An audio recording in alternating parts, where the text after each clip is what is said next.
Auburn Addicts, yeah. Sunday evening clock hit 6, hey.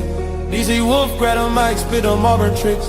War Eagle chant, echo through the mix. On that YouTube channel about sports, get your fix. Huddle up, game day replays. Highlights on deck, watch them Tigers amaze. From the field to the court, stories that blaze. DC Wolf's got the scoop, so tune in, press play. Auburn Addicts, every move, every play. DC Wolf got the news, best believe what he say. Sunday evening 6, catch a live display. War Eagle in the house, show him the way. Recaps and stats, breakdown so neat. From the fans in the stands to the players in cleats. Orange and blue, we never face defeat. Sunday night swag can't be beat. Easy Wolf, he the GOAT, no debate. All the big plays, he in the tape. All the big plays, he in the tape. From line to line, it's Auburn stage. Got the interviews, got the insider's view. When it's Sunday at 6, Wolf gon' come through for the fans and the fam. It's a Bama cool. Smashing that subscribe, Wolf's crew grew.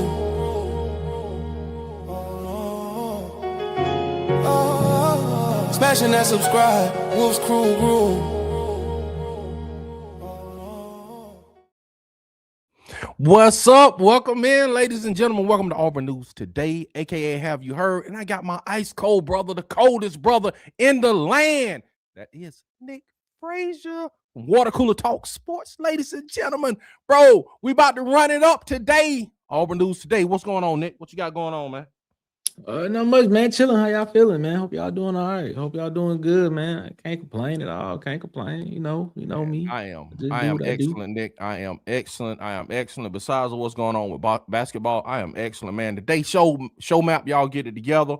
We're gonna hit some recruiting, man. We're gonna talk some basketball. We're gonna talk some football, and what we've been doing lately, man. One got to go, or you got to choose something. So you want to stick around to the end of the show, man. This is going to be a great, exciting show. Prepare to be excited. We got 5 Adam in the house. Nick, he asking about Junior James. We're going to talk about that in a second. Carter Davis. Who else? Jatori Williams. What's up? Slugged up. Durkin is in the house. What's going on, my brother? Two-timer. Another Pearl Junior loss. Shaking my head, man. Bruce did Auburn dirty.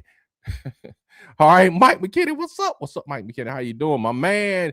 King Richard, Your Majesty. How you doing? 392. Jay in the house. CJ de jour. She got a guitar today. What's going on, CJ? How you doing? All right, man. Nick, let's get to it, bro. Let's get straight to it. Yeah, before we go into our spotlight recruit, let's talk about what 5 Adams is asking, man. Let's talk about Jatori James, Nick, in-state recruit.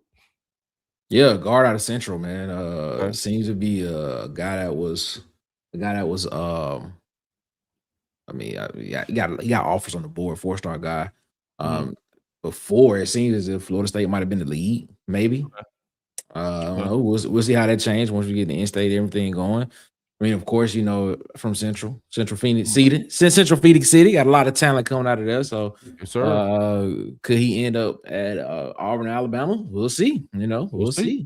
We'll see. What about Carter Davis, man? Carter Davis, wide receiver out of Gulf Shores, Alabama, man. Looking at that, y'all, man, right there. Let me look and see real quick. Carter Davis, 5'10 and a half, 165 pounds, man. Holds offers from Alabama, Arkansas, Auburn, Georgia Tech, and LSU, to name a few. Don't know if there's a lean per se, but 3-star guy on the fringe of being a 4-star. So that's what you're looking at right there. Well, Carter Davis. And what about Jatori, man? Jatori Williams. Safety, 6'3", 192 pounds. Safety. Thompson, the powerhouse, high school football. Thompson, man, has offers from Auburn and Alabama in state. It could end up being a battle. Who knows? We'll see what happens. Yeah, man. Let's go, man, with our recruiting spotlight, man. And our recruiting spotlight, man, is no other than Israel Abrams, man. 6'4 and a half, 194. He's the number 2 quarterback in the class of 2027, number 22 nationally, 9.4 rating by 4-star by 247. Man, the guy is 24-0 as a starter, 2 state titles. And Nick, he has Auburn in his top 5, bro. Purdue, Florida State, the U, and Kentucky are his finalists, man. He says he's gonna make a decision this summer. Nick, what you got on my man? My goal is to go see him play this fall. My goal is to travel to Illinois to see him play this fall at some point. I'm trying to make it. I'm trying to make it to see this guy play, man. But it seems like there was a crystal ball for him to Auburn, but it seems as if Miami has entered the mix, man, to be a player, to get him to get his services. So yeah, we shall see. Yeah, I saw that. Honestly, man, I looked at Miami comments, man, and I was like, no. But he was kind of like, man, Miami was a dream school, and he was seeing if he get an offer from it, man. So he said Alex Golis was pretty cool, and he thought Alex Golis would make some noise this season.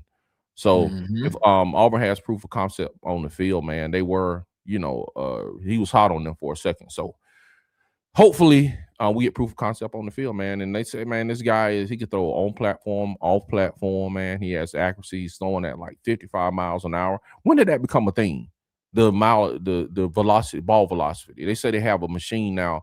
He just attended at Elite 11, and they say he's throwing his velocity is 55 miles an hour. So do you know when that?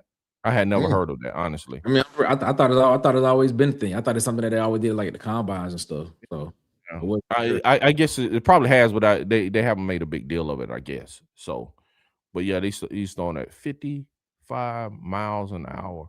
So they say he just has to, do some work on his footwork, but he is the number 2 quarterback prospect in the 2027 class, man. So Alex Golis and the guys are putting in work, and they are seeking high-level recruits. If anybody was doubting, you know what I'm saying, he had to bring South Florida guys, not saying that they are below, anything or less than anything, but he couldn't get right in and recruit because, he came, the cycle, you come in late. You don't get to get in on some of the guys you may really want, a coach that's taking over. That's just how it is. So now he's getting his guys, man, in recruiting. So Israel Abrams is one of his main targets he's getting for quarterback for the future. So, Nick, let's talk some Auburn basketball, man. Sad state of affairs, man. They're saying we probably have to win out to even be considered, bro. Hey, man, leave it alone. Auburn's not making the tournament. Yeah. Oh my God, man, that's bad from where we were because we thought they would be. Last would be a bowl team. Yeah, we thought that. Yeah, last 2 games, man. Auburn lost to Oklahoma at Oklahoma 79-91. I had hopes for them winning that game. They went in that game. I watched that game. I was like, dude, it was just like, I don't know, man. Maybe I just got Bruce Pearl thoughts in my head that they could just, pull it together and win and play some tough defense and come together down the stretch. That hasn't happened. And then, man, they won the Kentucky game and then they lost the Oklahoma game. So I'm like, okay, we got to have Ole Miss, man. We played Ole Miss at home, lost 79-85, man, in Neville Arena. Dude, with all the chips on the table. And, we lose 79-85. So now, Nick said he doesn't think they're going to make the tournament. And you guys can tell me what you think. You can tell me if you think they're Auburn's going to make the tournament. I don't know, man. They will have to, like they say, they will have to win out just to be considered. That's bad. I didn't think we would fall off like that. Let me see. Let me catch up these comments. CJ says, "What's up, family?" C Hall is in the house. King Richard says, "I knew we would take a step back on the court. I didn't think it would be this bad. I didn't either. I thought we may take a step back, but I didn't think it would be. We would just fall off a cliff and not even make the tournament, man. We got Kid Country coming in, man. He's gonna be chilling with us today. What's up, Kid? How you doing, man?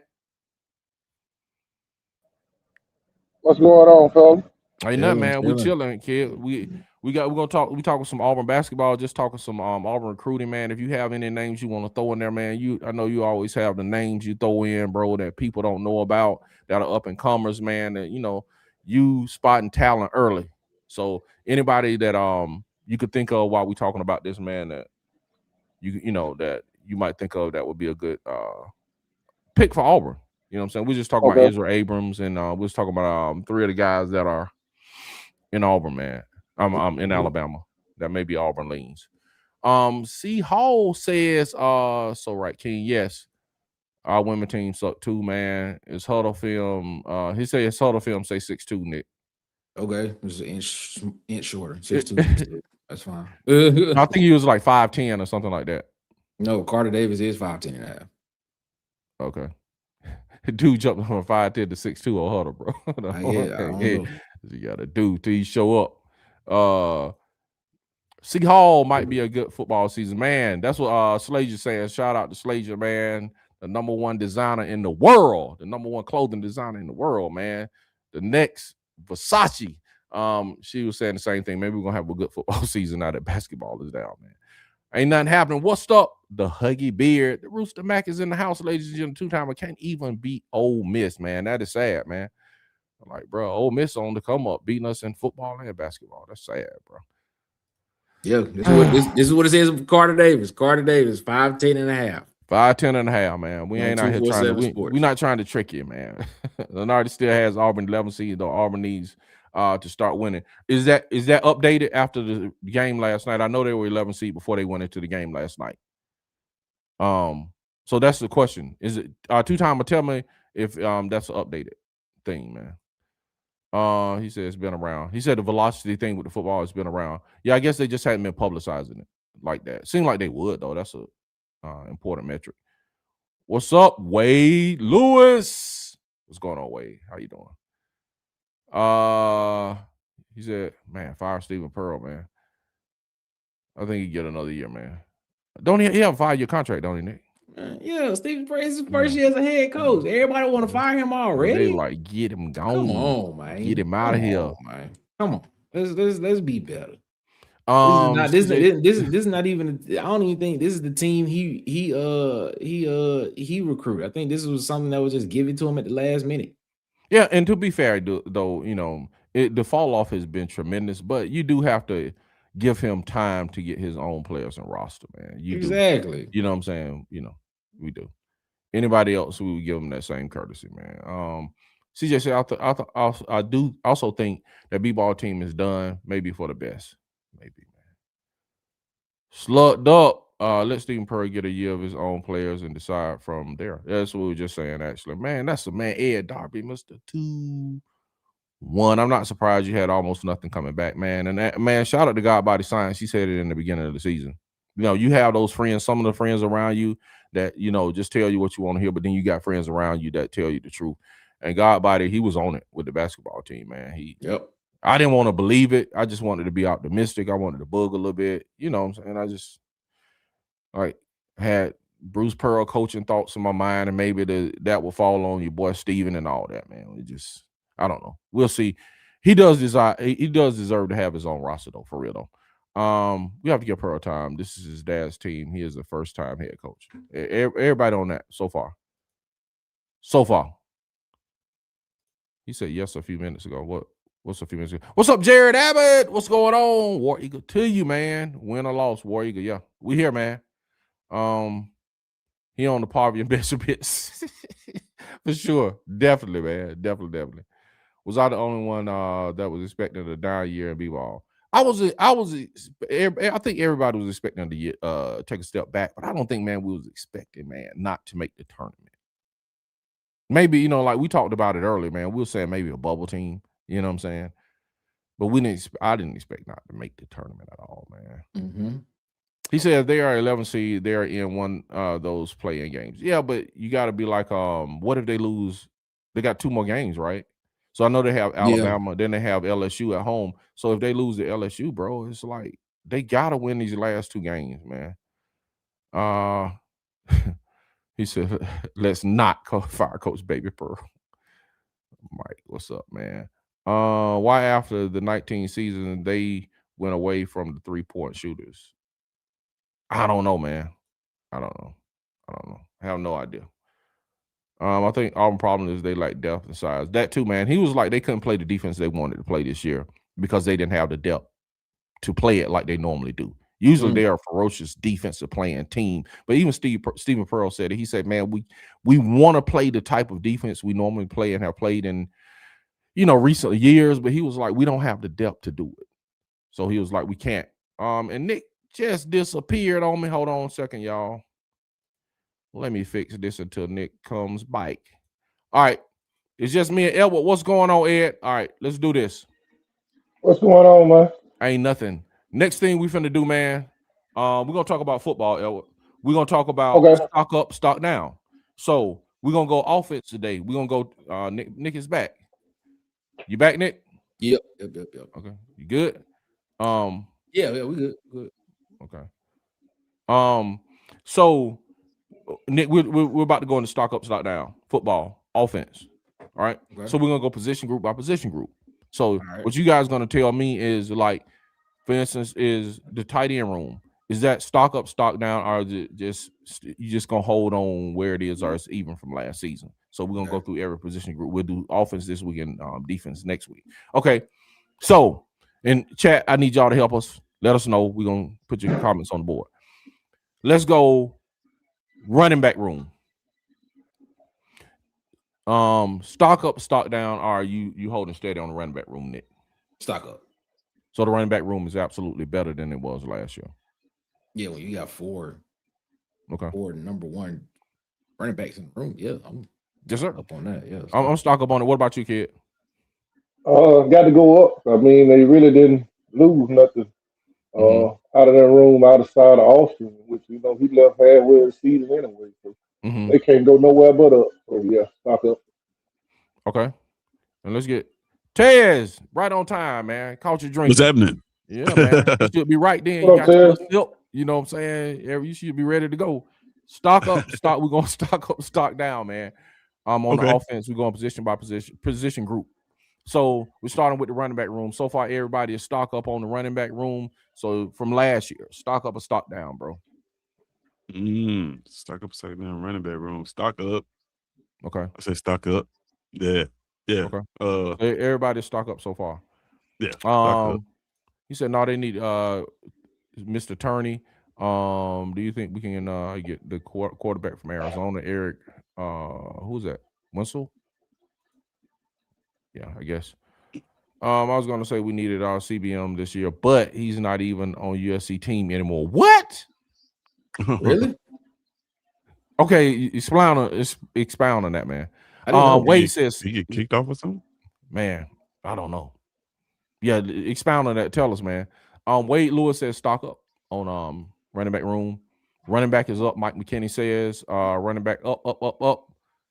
Zach Boone says, and CJ says, I think that's due to injury. He was killing early in the season, and I personally would have paid the man. Okay. What? Running back room is up. That's what the Rooster Mac said. What's up, Ed? I love the show. Appreciate it, two-timer. Appreciate it, man. Yo, Ant, you need to tell us, bro. Is the running back room up? Is it better than last year? You know what I'm saying? You done came in here late, man. Hit the time clock, bro. Is the running back room up, better, or worse than last year, or the same? All right, let's go quarterback room. As an entirety, quarterback room. Stock up, stock down. Ed, what you got? Kid Country, tell us. Stock up, stock down, bro. From last year? Yes, sir.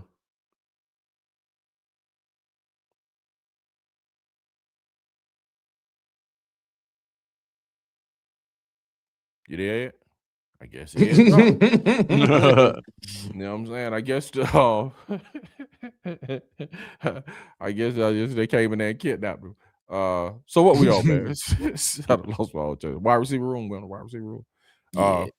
Yeah, I guess the wide receivers came and put their hand over his mouth. No. Dick, I thought you asked for quarterback. Quarterback room. Quarterback. Yeah, quarterback. Yeah. I'm sorry. Quarterback. Stock up, stock down. On the quarterback room? Yeah, I guess Byron Brown must have came to the restaurant. Yeah, I think I'm gonna be stock up on the quarterback room. I believe in Tristan Till. I think Tristan Till is legit. Even though there are some people who probably feel different about that, but I think Tristan Till is legit. Okay. Man, that's if you think about it, that's a man, this is interesting because Deuce Knight was in last year's class. I'm gonna go stock up, man. I'm gonna go stock up with quarterback room, man. What you go, Tez? Man, as a whole? Yeah, as a whole. When you think of it as a whole, it's kind of difficult. This guy as a whole is kind of difficult. I'm gonna go stock down, man. I'm gonna go stock down. I think that the top of the room is up for sure. Byron Brown is better than the best quarterback that we had. But what's the third string quarterback name? Lachlan Hewlett. Yeah. Yeah. Is he better than the floor of our quarterback room better than it was last year? Dang, you changed my mind, Tez. I don't have to go with you. Start down. And then no, I'm gonna go even. I'm gonna go even. You pull me down, Tez. Go ahead. It kind of depends on Tristan Tia. How Yeah. good can he be? Can he be Ashton Daniels effective or better? Sure. That makes sense. So wow. That's a good one, man. When you think about it as a whole, when you think about starters, I would go with Brown. But when you think about it as a whole, man, I agree with you. I have to go, man. I'm gonna push on that one because I think Byron Brown, with the experience and the offensive coordinator and the whole system and that whole deal, I think he evens out the floor a little bit because of, you know what I'm saying, all of the experience he has in the system. That's how I'll just say it. Kid, what do you say, man? Quarterback room, bro. Oh yeah, the whole room. Up, down, push.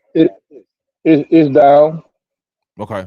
I upgraded my starting quarterback position, but I feel like with good coaching, I had 3 guys last year that I could have won games with. You know what I mean? So no knock on the guy that we have now. I just hadn't seen enough of him. You see what I'm saying? So and this is pre-spring too, though. You know, we'll talk about this again. But go ahead. This might could change completely when you ask me this in June. You know what I mean? But if I'm gonna say right now, I think it's stock down, but it's an upgrade at the same time with the starting quarterback. So. That's what's tricky about this question right here about the quarterback room is like you with the starter you might have upgraded, but with the entire room you might have, you know, as a whole you might be stocked down. So yeah, man, that's good analysis right there. And the insider says 100 the running back room is up. Wade said stock up, man. On quarterback room. 5 Adam says QB stock down. Okay. Ooh, Mike McKinney say way up in the quarterback room. Okay. Wade stock up. Well, I guess Wade was saying stock up on running backs and stock up on quarterbacks also. Zach, quarterback, up, backups holding. Okay, I got you. He said kid switch phone. Come on, man. Come on, man. Live with that. Hey, man. Rotary phone. QB up. QB rule, even no real change either way. Okay, that's fair. That's fair. Thank God Jackson Honors go. Hallelujah. What's up, D-Lamb? He's late. Okay. All right, man. Let's go with the next room, man. Let's go wide receiver room. Stock up, stock down. This is good. This might be difficult, man. Stock up, stock down. What y'all got, man? Tez. Got to go stock down on the wide receiver room. Really? Yeah, I gotta go stock down on the wide receiver room. I think talent wise, we had better wide receivers last year than these guys as a collective. I so far of what I've seen, you know, like they could come in here and change my mind, but yeah, I got to go stock down. It's not like we have more. So like I put it like this in the running back room. If the numbers were even, I don't know what my vote would have been. Okay. But the fact that we have more running backs and their former RB1s, yeah, man, changes the math on that. For sure. With our receiver room, we basically just grabbed another team set of receivers. You know, we didn't go and pick out the best players from this school, this school. So yeah, I got to go stock down. Okay. Kid, what you got, man? This is an interesting conversation. I'm gonna go stock down. Wow. I don't think he brought in one wide receiver that's talented as the 4 guys that left him, man. I'm just gonna be real with you. You know, I know some guys is high.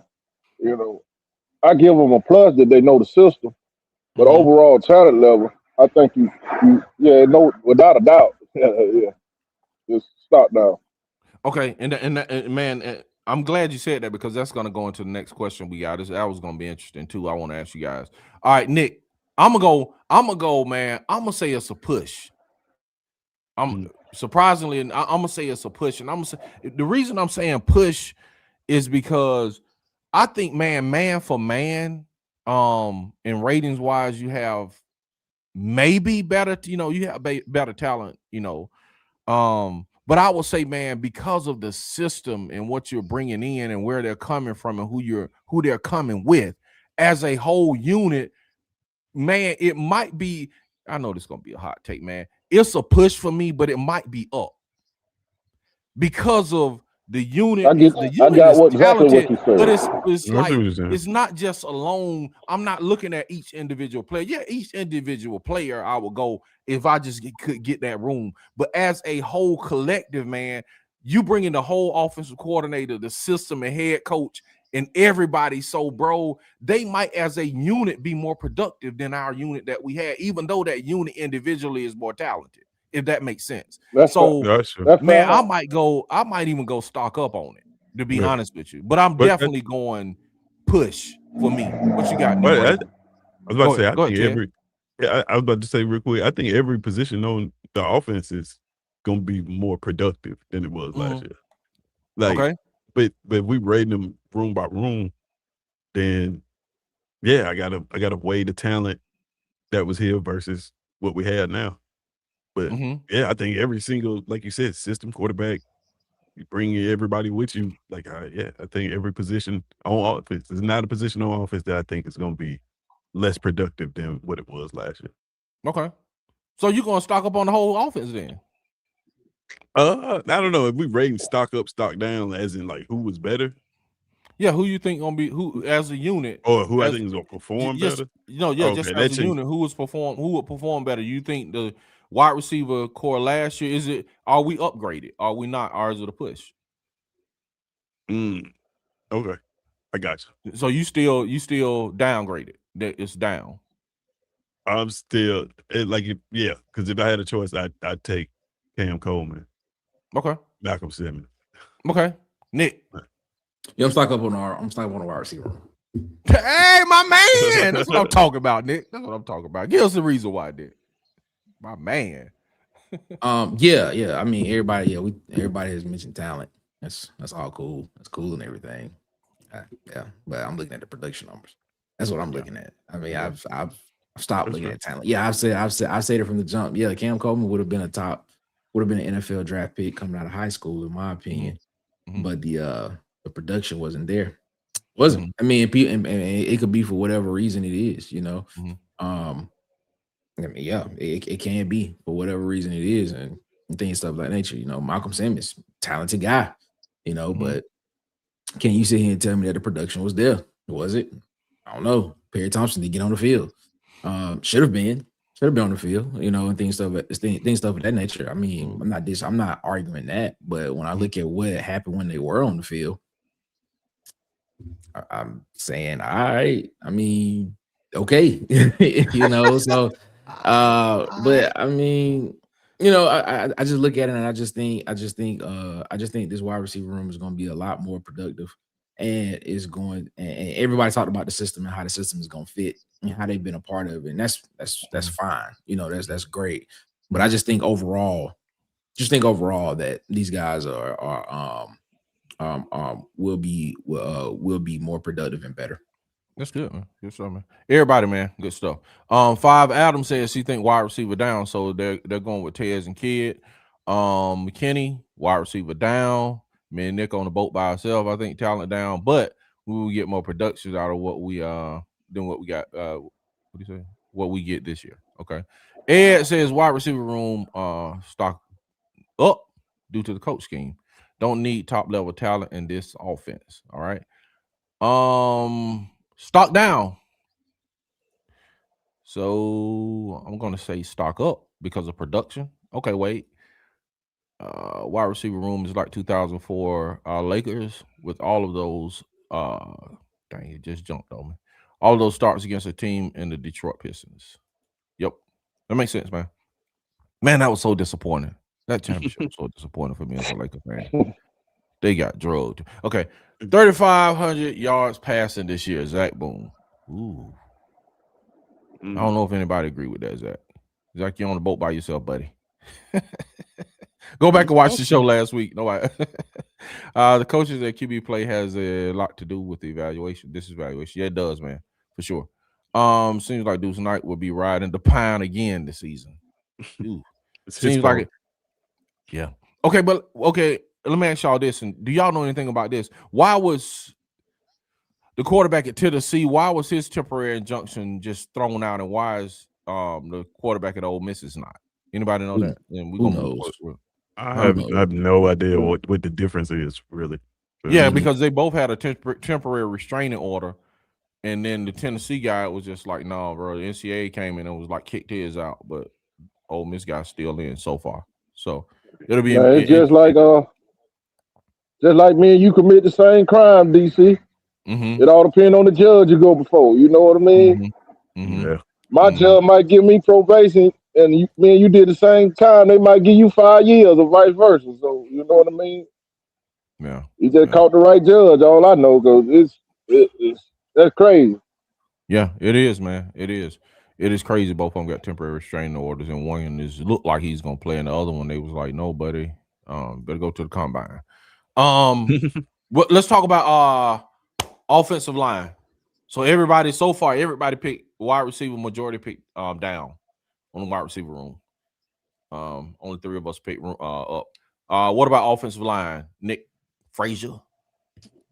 Offensive line, yet to be seen. I can't give you a straight answer on that yet. So you're gonna go push? I don't even know if I want to go push. To be completely honest, I'm not gonna go. I'm not gonna go down. I'm not gonna go push, and I'm not gonna go up because, I think if you're looking at it from a production standpoint, I think you got guys in McManus. I think you got guys in Joseph Simmons. I think you got guys in Cole Best who have played some football, and things of that nature. When you talk about talent on the offensive line, that is, when a lot of people talk about talent when it comes to the offensive line, it's kind of hard to determine for the simple fact because how do you know what's a good offensive lineman? How do you know what's a good offensive tackle and things of that nature? Like what criteria do you set that makes you say that this guy is a good offensive tackle or offensive guard or offensive center? Like, we talk about it a lot, but do we actually watch them during the game, for an extended period of time? Or do we just kind of just go off of what other people say? So, I mean, to be honest with you, I don't know. I don't know about that one just yet because but what I do know is that I don't think this is just going to be like the normal offensive line that people think it should be, like people movers. I don't think that's what it's going to be. To be completely honest with you, I think they recruited guys that fit what they want to do, with being very agile type guys. So I don't know. I can't answer that question. I'm gonna have to back off on that one. I can't give you an answer on that one. Okay. What about you, Ted? So this is like this kind of illustrate what I'm talking about. Auburn is tough to do this stock up, stock down with. Like not that you can't do it, but I'm just saying, like, we in a position right now where I feel like every single, in terms of talent, I feel like we have as a whole in rooms, I feel like outside of tight end, we probably regressed at all the rest of the position. Maybe running back. But in terms of production, I feel like you're going to get better production out of every single position on the field. So, like, I look at this offensive line room and, like, I understand why Nick is like, I can't call it right now. I don't know. It's because he knows, and just like I know probably, that the system is the system. And, like, it's going to garner results one way or the other. Like, if the offensive line is not good, they'll scheme around that and come up with something else. They're gonna do what these guys do best, and like that gives you you want to say, yeah, stock up on these guys, but then at the same time, we just watch a collection of guys come together last year, that were highly touted with NFL grades, and it didn't look so hot. So, man, this is a tough. I'm going to go stock up. And the only reason I'm gonna go stock up is because when we did the 2 deep on water cooler, I feel like we had a legitimate 2 deep. And I felt like last year we probably would have had to reach for some players on the 2 deep to put in that 2 deep. I feel like this year we were kind of reaching like, who I got to leave somebody out of here. Right? We were struggling to find spots for guys. So that's the only reason we go up, just numbers. And I feel like we got more bodies that can, give us a 2 deep. Okay. What about you, kid? Oh man, I'm going down all the way with this, bro. For one, I ain't seen it. For one, I ain't seen it. Okay. For two, Cole Best's a good center, but I'd rather have Connor Lou 7 days a week. You know what I mean? Jeremiah Wright probably finna get drafted to NFL. Here's where I'm at. And I hear a lot of people say production. They were more productive. Now, I have no knock on it if people want to look at it that way.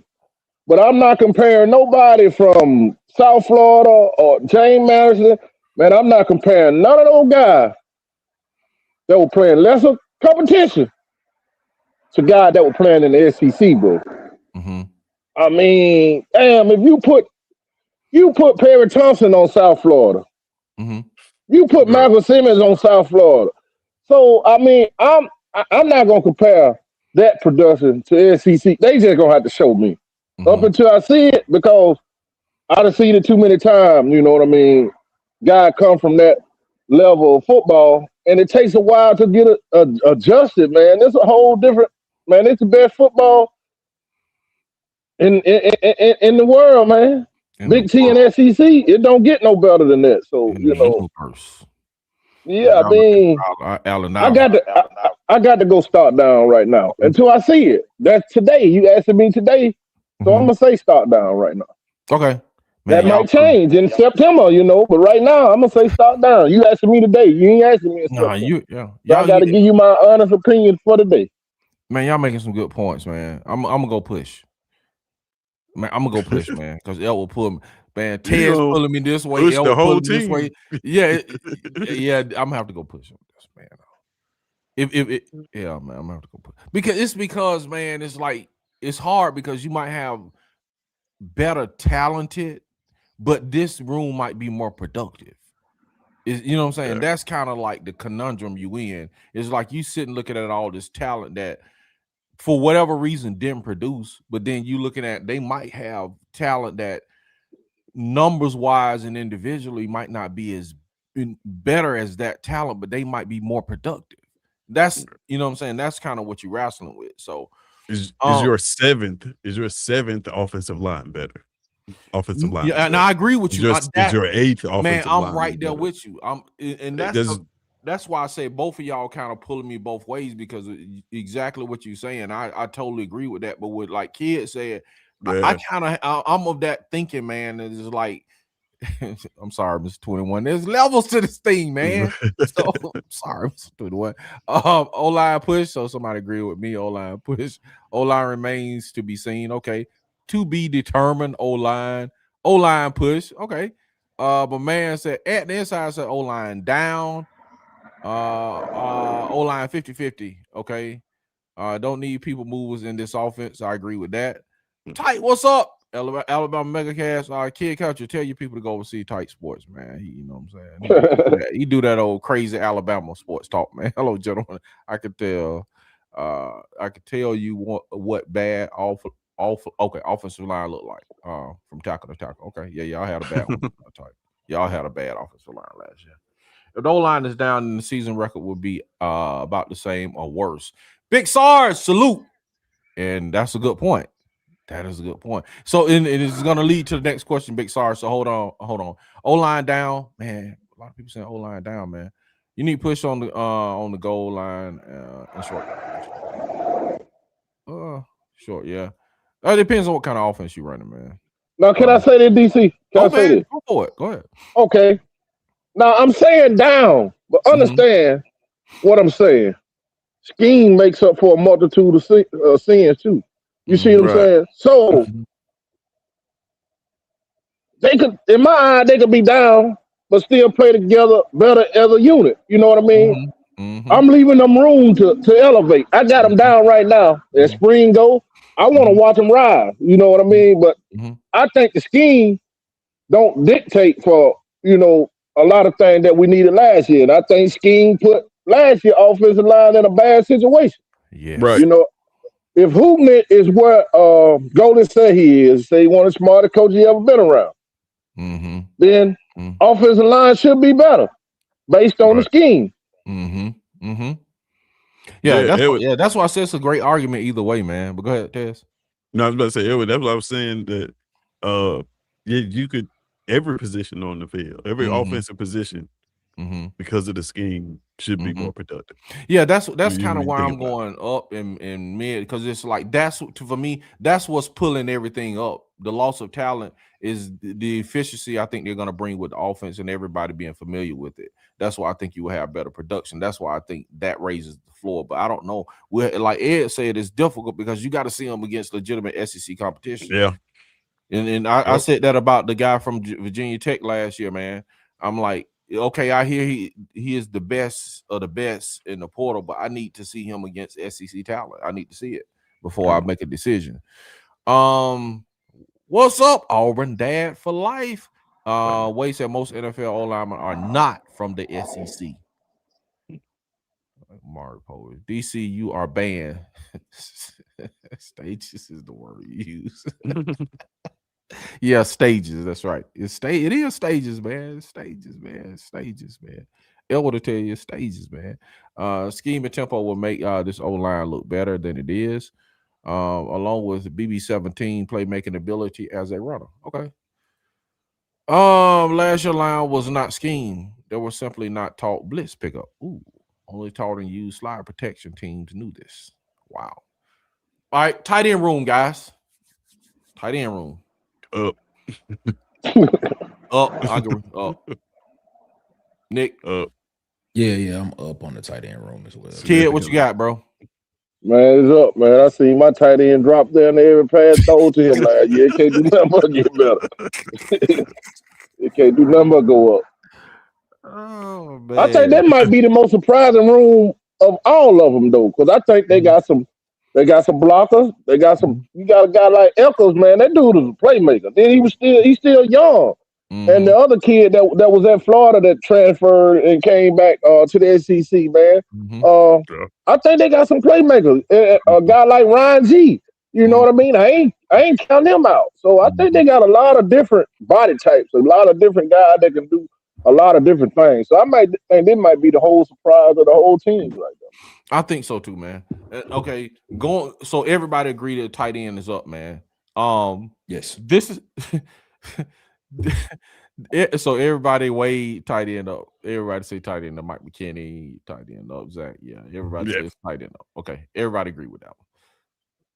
This is the next question I gotta ask y'all, man. So in the offseason, man, we just came off a losing season, man. Our 5th losing season in a row. All right. Don't remind me. Yeah, so I'm gonna remind you because I gotta remind you because this is the question I'm asking, man. And it's like right now we in this level of optimism, and as we go and get closer to the season, it's gonna be more optimism. What I want to ask y'all, man, are we just straight up being delusional and coping? Are we? No, as Auburn fans, bro, every year we jump on, yeah, we gonna do this, we gonna do that, bro. We get to the fight and get knocked out. You know what I'm saying? Like, bro, for real, as you think about it, are we like, because I'm going to be honest with you. Okay, let me ask y'all this first. Are Alabama fans being delusional right now for this upcoming season? Ted, do you think Alabama fans being delusional? Some of them maybe, but not. Yeah. I think a lot of them see the writing on the wall. Yeah, I think some are. Nick, do you think some are? What you think? You think they're being realistic about the upcoming season? Do I think they're being realistic about the upcoming season? Yeah. I mean, the cats, be sharp, tight. You know what I'm saying? All them cats. I don't think they have a reason to not be optimistic about the season. I mean, I'm just being real. I mean, do I think? Here's the thing. Do I think that Do I think that you know, Alabama is not going to be what a lot of people think they will be? I do, but when you take it, when you look at even the past couple of years with them, even with what they had at what they've had on the team and who their coach is, I just look at it. I just say, man, look. I mean, we sat here and said that Kalen DeBoer is a is a coach that hasn't done anything, but we said this on Tez's show Tuesday. It's like in 2 seasons as the head coach of Alabama, he's been to a bowl game. He's been to the college football playoff championship, has a win in the college football playoff, and he's been to the SEC championship game. Does that not look like a team that's trending up? No. When you take everything, I ask you, when you take everything, when you take all of the thoughts that you have about Kalen DeBoer and that staff away from it, and you just look at the team and what they accomplished, do you not look at what that team is and still say that that's probably still one of the premier teams of college football, even coming back this year? No, I don't. But go ahead. I'm sorry for cutting you out. Go ahead. I understand why you're saying it, but when you ask the question about why are we being delusional, it's a possibility we may be. Auburn fans are being delusional. Maybe we just being fans, man. Go ahead. Yeah, I think that's more what it is. People just being fans for the simple fact because you just kind of tired of, like you said, kind of tired of having losing seasons. And then you look at what this coach has done at previous stops and how he's changed programs around. You just hoping that it happens here. So could there be a little bit of delusion there? Yeah, possibly could be. But when you ask the question about Alabama fans, the more people talk about them, I've been one of them. The more that people talk about them, they still end up being in situations to where they are still in the playoffs. They still win 9-10 games a year, and they still make the SEC championship game. Even if they don't win it, they still there.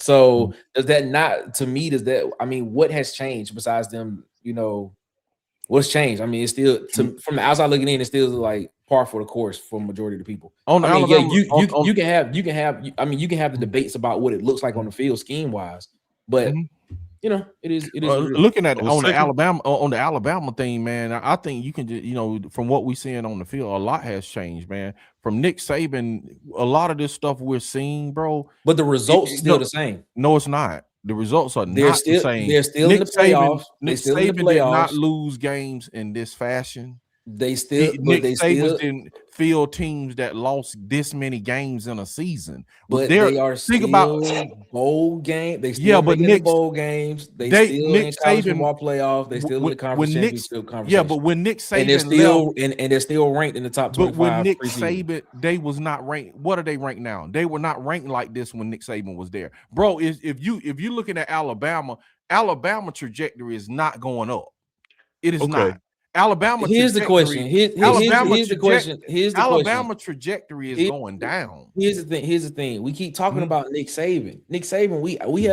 There have been conversations on camera and off camera about Nick Saban and how Nick Saban is the outlier. He is not real. What Nick Saban did was not real. Yes, it was. We saw it with our eyes. It was real. It happened. It was real. You're not understanding what I'm saying. It wasn't a movie. No, you're not understanding what I'm saying. You're not understanding what I'm saying. Okay, make me understand how it wasn't real. What Nick Saban did as a head coach would not be replicated. It doesn't matter, but it was real. It's not real. It's not real. No, it is. But they said the same thing about Bob Bryant. In the era of college football we are playing in right now, that will not happen again. Bro, we don't know that. People said it's not going to happen. Bro, people said the same thing about what coach is going to be. No. Let me finish. What coach is going to be able to recruit and keep guys on the roster? You said it. You've even said it yourself. How guys, if they're not going to play the first year, they're going to jump into the transfer portal. Is what you said. So what coach is going to be able to keep guys that they recruited and keep them with? And if they don't play in the first 2 years, and then they still on their team. He had the ability. He was afforded the ability to where he could control if guys wanted to transfer where they went, if they and tell them where they could not go. He had that ability to do that. So now in this era of transfer portal and NIL, if guys don't want to be there and they don't think and they don't get what they think they wanted in the first year or two, they gone. You don't have that ability to be able to build and have sustainable success like that. It's not going to happen again. It's not. I mean, you may be able to get it. You may be able to get it 1, maybe 2 years in a bottle and within the transfer portal, but guys are still gonna be moving looking for money. You assuming that when Bear Bryant was coaching and when Bear Bryant got finished coaching, people was like, it'll never ever be a coach to do what Bear Bryant did. Okay, it took some time, but Nick Saban did what Bear Bryant did, blew it out the water. But what is the biggest change between Bear Bryant and Nick Saban's terms as head coach and what we in right now? It doesn't matter. You got to think with Bear Bryant coaching, bro. It does matter. Hold on, it does matter. What I'm saying is, when Bear Bryant coached, there were circumstances that he could.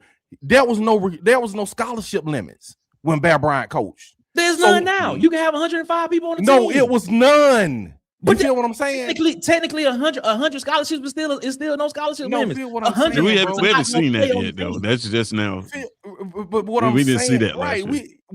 Right. So yeah, but 100 guys are not going to play every single Saturday or every single year on the team, even with 105 scholarships. Right, but that's not they even point. Up. Oh yeah, they even up to 85. The point I'm making. So technically, that is an unlimited scholarship thing. If you're looking at it, if you're looking at it from the technicality of who's going to play, how it's going to play. The point I'm not going to work. It's not going to happen. The point I'm making is when Bear Bryant coach, there was circumstance that Bear Bryant coached under that Nick Saban had to coach, and he had restrictions, right? So he got a scholarship limit restrictions. So people thought because of the scholarship limit restriction, no coach would be able to do what Bear Bryant did because he had circumstances on his side. The same way when we look at Nick Saban, we're looking at NIL, and I don't believe it at this point, but I can't say for definite.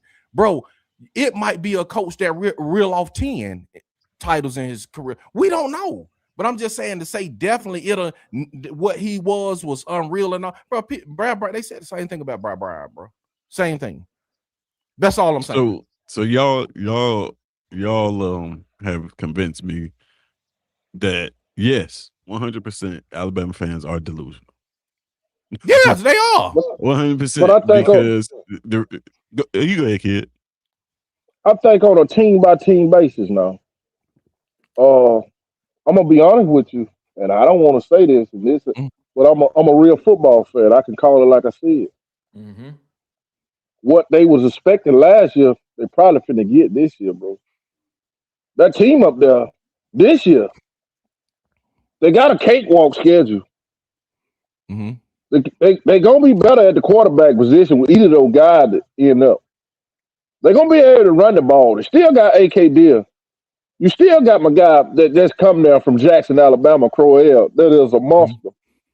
You got CD Morgan. You still got Ryan Williams. The boy gonna brush it off. He got a down year. They gonna be something to deal with, man. They gonna be something to deal with. I hate to hear that. Let me My ask question you is this. My question is this: If Alabama wins 9-10 games again this season and makes the college football playoff, are you still saying that they fans are delusional? Yeah, I do. Yeah. Because their fans are delusional, bro. But the results tell us here's they why. are still a team that made where you trying to get to. Here's why I say that their fans are delusional. Go ahead, Ted. Go ahead. It's because of the argument that you're making, Nick. That Nick Saban is something that we never. I feel like is an anomaly, right? Mm-hmm. This is something that happened. We probably won't see it again in our lifetime. Mm-hmm. How about that? That like in our lifetime, under the current rules, it's going to be very difficult to do under the playoff system to achieve that. Somebody does it, great, but mm-hmm. As far as we know, it's going to be tough to do that. And I feel like the fan base expecting the board to replicate that is delusion. I agree with you on that part. That's all I'm saying, bro. It is. That's what I'm talking about. That's what I'm talking about is the results. I mean, because the results. But he doesn't even have the results that Nick Saban had, bro. He's been to a college. But Nick Saban was in a 14 playoff, bro. I was about to say that. Yeah, you got to think about it. 14 playoff. There wouldn't be a playoff team. Kalen DeBoer would not have made a 14 playoff. Period. It wouldn't have been in. He wouldn't even been in consideration. a discussion for a 14 playoff. You feel what I'm saying? The rules have changed a bit. So you can't just say he getting in the playoffs and that's enough. But that doesn't matter. That doesn't matter. Every time I make the argument about another topic that we talk about on these shows, y'all always be like, but they in the conference now. Oklahoma and Texas in the conference now. Does it matter now? The playoffs have expanded. He still made the playoffs. It doesn't matter. But you can't make the playoff. So in that logic that you using, you can't use it for the other conversation. So what you telling me? So what you telling me? If we have a coach that make a 2014 playoff, you would compare him to a coach that made a 14 playoff. So you telling me? I'm just asking. If you had, so you telling me if there was a team that won a national championship in a whole other conference, and now they in this conference, that's supposed to add to this conference. Answer my question first. All right. I'm just asking. That's the logic. That's the logic you using, though. Question. That's the logic you using. No, so when you using that logic, I just throw it back at you. That's it. I'm just saying, bro. What I'm saying is like the expectation for Alabama is they're still expecting Nick Saban results, and they're expecting Alabama to finish in the top 4 and get a bye, and they're expecting them. If Nick Saban was coaching, if they were making the playoff, it would probably be in the top 4, bro. Okay, that's all I'm saying. They would be winning the S. They wouldn't have got curb stomped by Georgia and had to slide in with the committee last year. Nick Saban, after the season when they lost one game out of being in the national championship, he was like that team that went 9-4. And I know a lot of those people left. He said that team he was looking at that team that was the championship team. You feel what I'm saying? This is Nick Saban's word. He said that team, not this team, last year, the one before that, Kalen DeBoer's first year, he was like that team was his championship team. That was out of his mouth. So go ahead.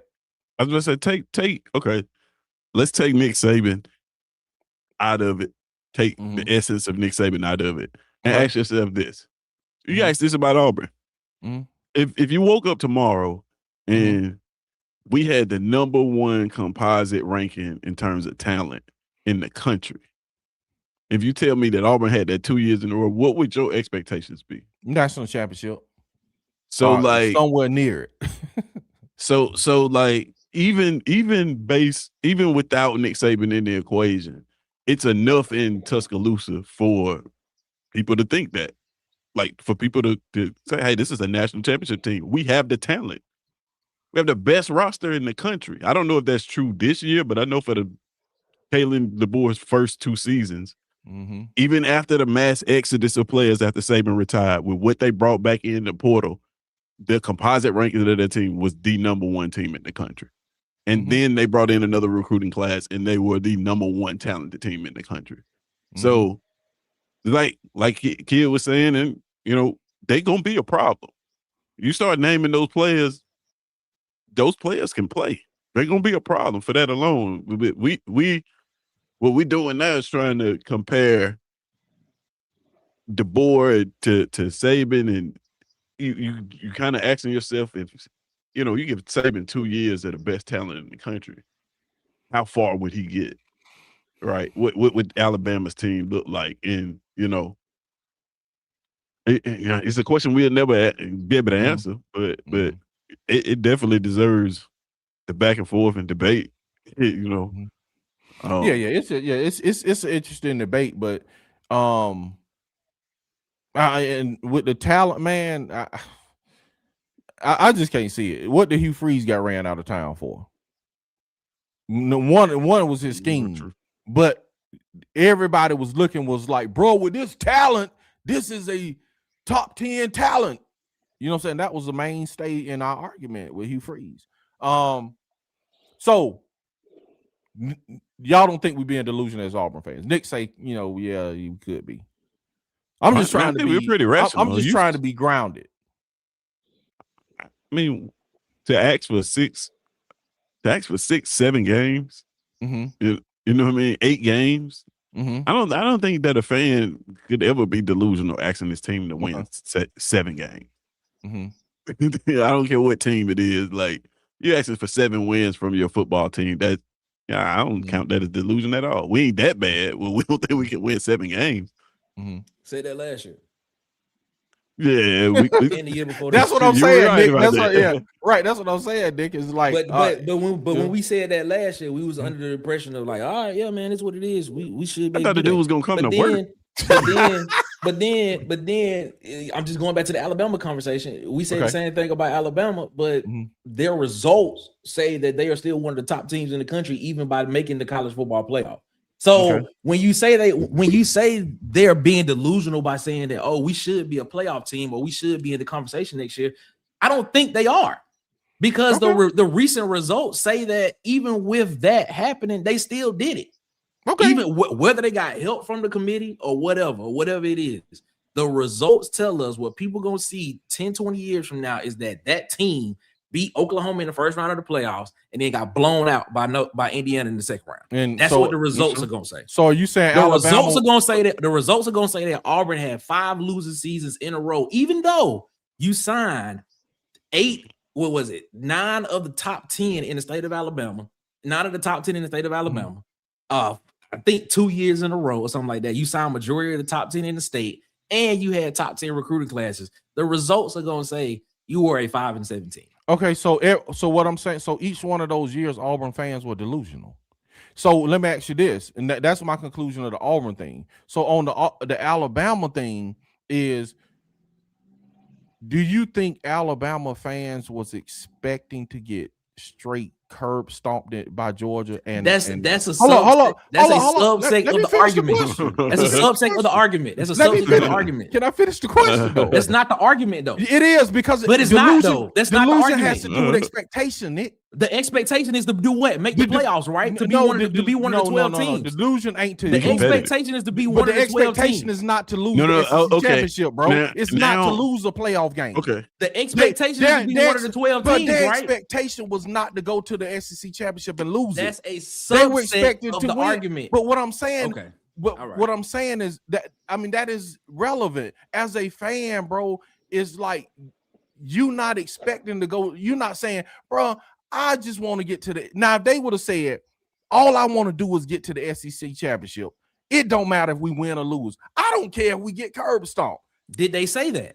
No, they were like, we gonna win it. So they were delusional. Hold on. Alabama fans thought they were gonna win the SEC championship, bro. Who said what? I'm not defending Alabama fans, but when we make statements like that, I gotta know who said that they thought they was gonna win that. Okay, ask Tyke. He an Alabama fan. Did he think he was going? I didn't, bro. Nobody is taking a poll of all Alabama fans and be writing their names down. But we listen to Alabama podcasts and we listen to Alabama fans talk. Bro, a lot of Alabama fans thought they were going to win that game. They won the first game. So a lot of them, they weren't going into that game like we're going to lose to Georgia. Why would they even go to the game then? Why would it be that many people in the dome if they thought that they would just, we're going to lose, man. We have no expectation. I think all fans are delusional, man. I think all fans have a bit of delusion. I mean, I'm going to speak for myself. Okay. I'm a delusional Auburn fan, bro. I went on Jeffrey Lee and them show back the week before Georgia, and I predicted Auburn would beat Georgia at home. Now, they probably could have won the game. If you ask me, they probably should have won the game. But they did. But that's the delusion that I had, that a Hugh Freeze team would beat a Kirby Smart team. Every year, I'm going to tell you, Auburn going to beat Alabama because I'm delusional like that. Whether we beat them or not, the delusional Auburn fans in me going to say, man, we going to Tuscaloosa this year, and we going to win the game. Yeah. I mean, that's just me. I'm delusional when it comes to right now. I'm not so delusional because I'm saying 7-5. But in August, I'm not going to be hollering 7-5. My expectation is going to be to be in the playoff, win every game. I'm going to switch up then because I hate to see Auburn lose. I can't tell you, man, Auburn going to lose 5 games. I can't say that and sleep well at night. I'll just be real with you. I can't sleep at night thinking, man, we're going to be a 5 or 6 win team. I can't sleep at night, man. That's good, man. Hey. That's good, bro. That's good. That's good, bro. Like I said, all answers good. Like I can't like, bro. Like we say on the show, bro. Nobody opinion is just like nobody has a right opinion. It's just an opinion. So, I like I said, I like the engagement and just the going back and forth, and what I'm saying, the broadness of people thought. So, bro, no, nobody is right or wrong. But yeah, go ahead, Tez. Yeah. Hey, so I was just thinking about it. I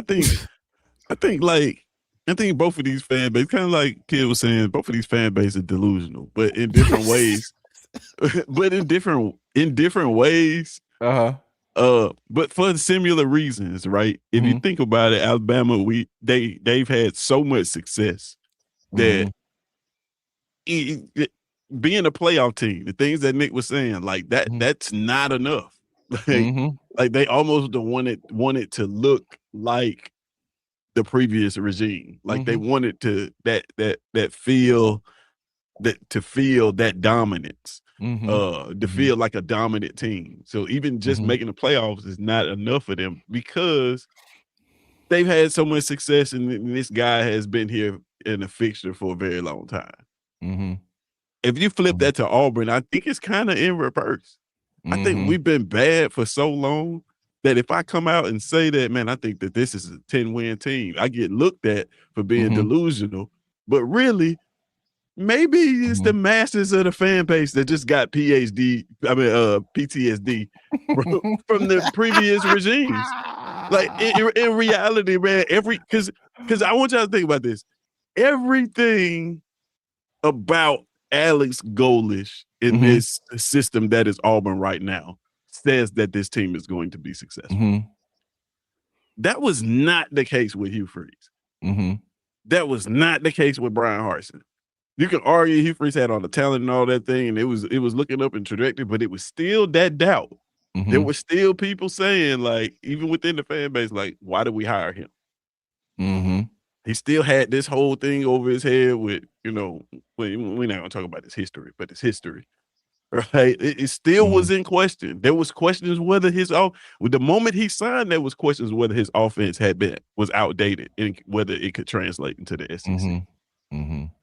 You have a coach now who's doing everything right. We've seen his offense in the SEC, and still, because of that PTSD, because of those past 5 years, if I say, man, this is a 9-win team, oh man, you just bugging such and such and such and such. But in reality, everything about it says that there's a process in place. The players are buying in. You're not looking for talent. You are looking for players to commit to your system. It is everything that we have asked for throughout all these coaching searches. This is what we wanted. We've gotten in the little short Russian dude. And because of the previous years, man, we can't even be excited about it. And say, hey man, this is it. We finna go out there and win some games this year. And it's the reverse of what's happening to them. They've been so good so long that they can't look and say, you know what, this is good, right? I'm good with making it to the playoffs and losing to Oklahoma. That's fine with me, long as we made it. Yeah, you know what I mean? That's good stuff, man. Good stuff, man. Man, 5 Adam is coming and telling us every reason why they didn't win the championship, man. Huggy telling us, man, how he's smelling. He said he smelling like Old Spice deodorant and lotion. Dang, man. Put the lotion on too, bro. The man coming in Old Spice strong with the deodorant and the lotion. Lavender mint cream and spring water.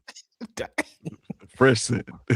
Wow, man. What Ray Lewis says Uncle told him, man, if you look good and smell good, if you dress good, smell good, somebody gonna like you, man. No, for sure. Big Sarge, Alabama fans have no clue what to expect at quarterback position this year. Other choice beer.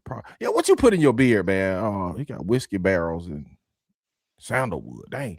Yeah, my man got a beard though, man. I can't. Whatever you putting on your beard, Huggy, I can't argue with what you putting on your beard, bro. You know what I'm saying? So, bro, I don't know what you putting on it, boss, but you know what I'm saying. He said you got handed a Mercedes Benz and didn't change the oil. I guess he's talking about Hugh Freeze, man. 5-star. He said Bama got 5-star. They got IMG guard. He says, can you be delusional if you're predicting 6 and 7? I don't think that's necessary. Yeah, you can if you like. Yeah, yes, I guess so, man. You can. I'm holding back saying something, man. Ty was injured back, stubborn. Okay, he getting all the reasons. Two Times says guys will already make the playoffs considering who we have to deal with every year: Georgia, Ole Miss, sometimes LSU and Oklahoma, Texas. Y'all, what do y'all think? Yeah, I think we'll make the playoffs, man. That's the delusion in me speaking. Can't stack no more with the Porter one. I agree, Nick. But this is the thing with the Porter though. Okay, if you get a billionaire, just say if you get a billionaire, or just say if you get an Elon Musk, man, that says, man, I like Auburn football. And what I'm gonna do for Auburn football, I'm gonna give $70 million a year to that NIL. Will then Auburn be able to win like multiple championships? You know what I'm saying? Will you be able to have a Nick Saban type run if you have the money behind it? It's a possibility in this era of NIL. You just, I don't know. Bama got 5 stars. He says, D-Level says Alabama on their way down, man. Saban never got beat 38-3 in that fashion, man.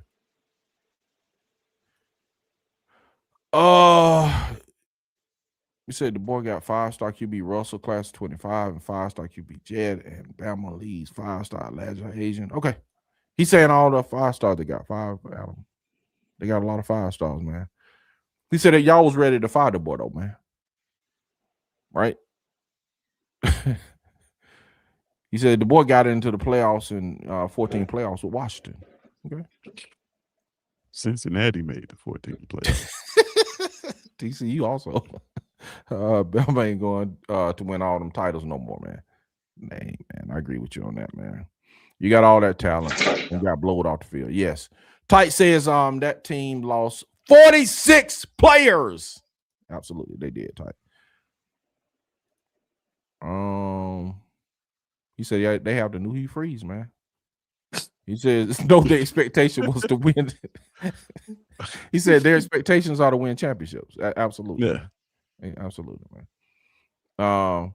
Bama is the most successful program in history. 5 out, man. That same conversation y'all was having. Come on, kid. I ain't never get to chime in. I got to agree with Nick on this. Okay. And it's one thing that we missing when it comes to Saban. Let's talk about the discipline aspect. The way that Saban was able to get the discipline, the way he was able to cuss guys out in the face, cuss them out. You can't do that no more. You see what I'm saying? Even Kirby not coaching at Georgia like Nick was coaching at Alabama. Guy come out the sideline, made a mistake. What you see Kirby do? Kirby paired him up versus Saban would have cussed him all down the sideline. So I think it's going to really be hard with the kids that we dealing with now. The discipline that he had in that program, man, I don't think you can, it's going to be hard to replicate in my mind. You had a Dabo, and we thought maybe he could replicate that. Look at Kirby. You see what I'm saying? The talent that Georgia got.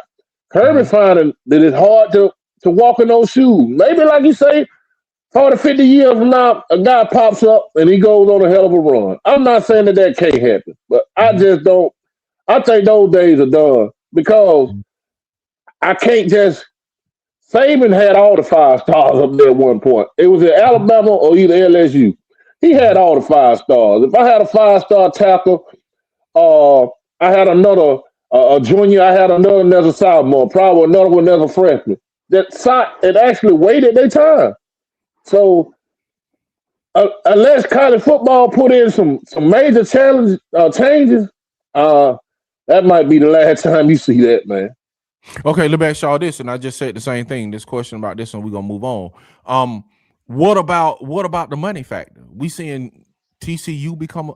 We seeing Texas Tech become a factor. You know what I'm saying, with money. You know what I'm saying? Money can buy you players, but that don't equate to winning championship. Yeah, but we seeing Miami become a factor. We saw Ohio State. They say that team that was a money team. Ohio State. What was that last year? That was a money team, bro. Straight money. They got beat by a disciplined team, though, man. No, Ohio State won the championship last year. But that's still no, they didn't. Indiana. Ohio You talking about year before last? Yeah, before last. Yeah. Well, won the championship was this year, so like Yeah. I get why you say that. Yeah. Yeah. Last year. Yeah, no, man. They want they. So what I'm saying is they got the money. They put a roster together with Quinshon Judkins and Caleb Downs. That was money, but it ain't sustained. It ain't sustained. We're not talking about sustain. But that's what Nick Saban did. No, we just mentioned Nick Saban. So let me ask you this. What I'm saying is, if you get we're talking about discipline, which I agree with how Saban did it. I don't think it can be done how Saban did it. But now you're doing it with a different method. If you have the money, that can keep the players. If you have enough money, you can stack a roster.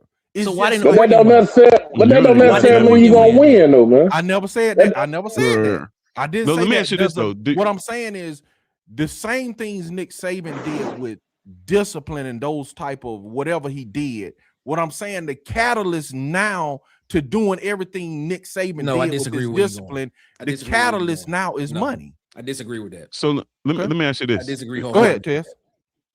Do you not think that Kurt, and anybody can answer, do we not think that Kurt Cinetti has a repeatable process? Yes, he does. Like, do you not think that you can repeat that again?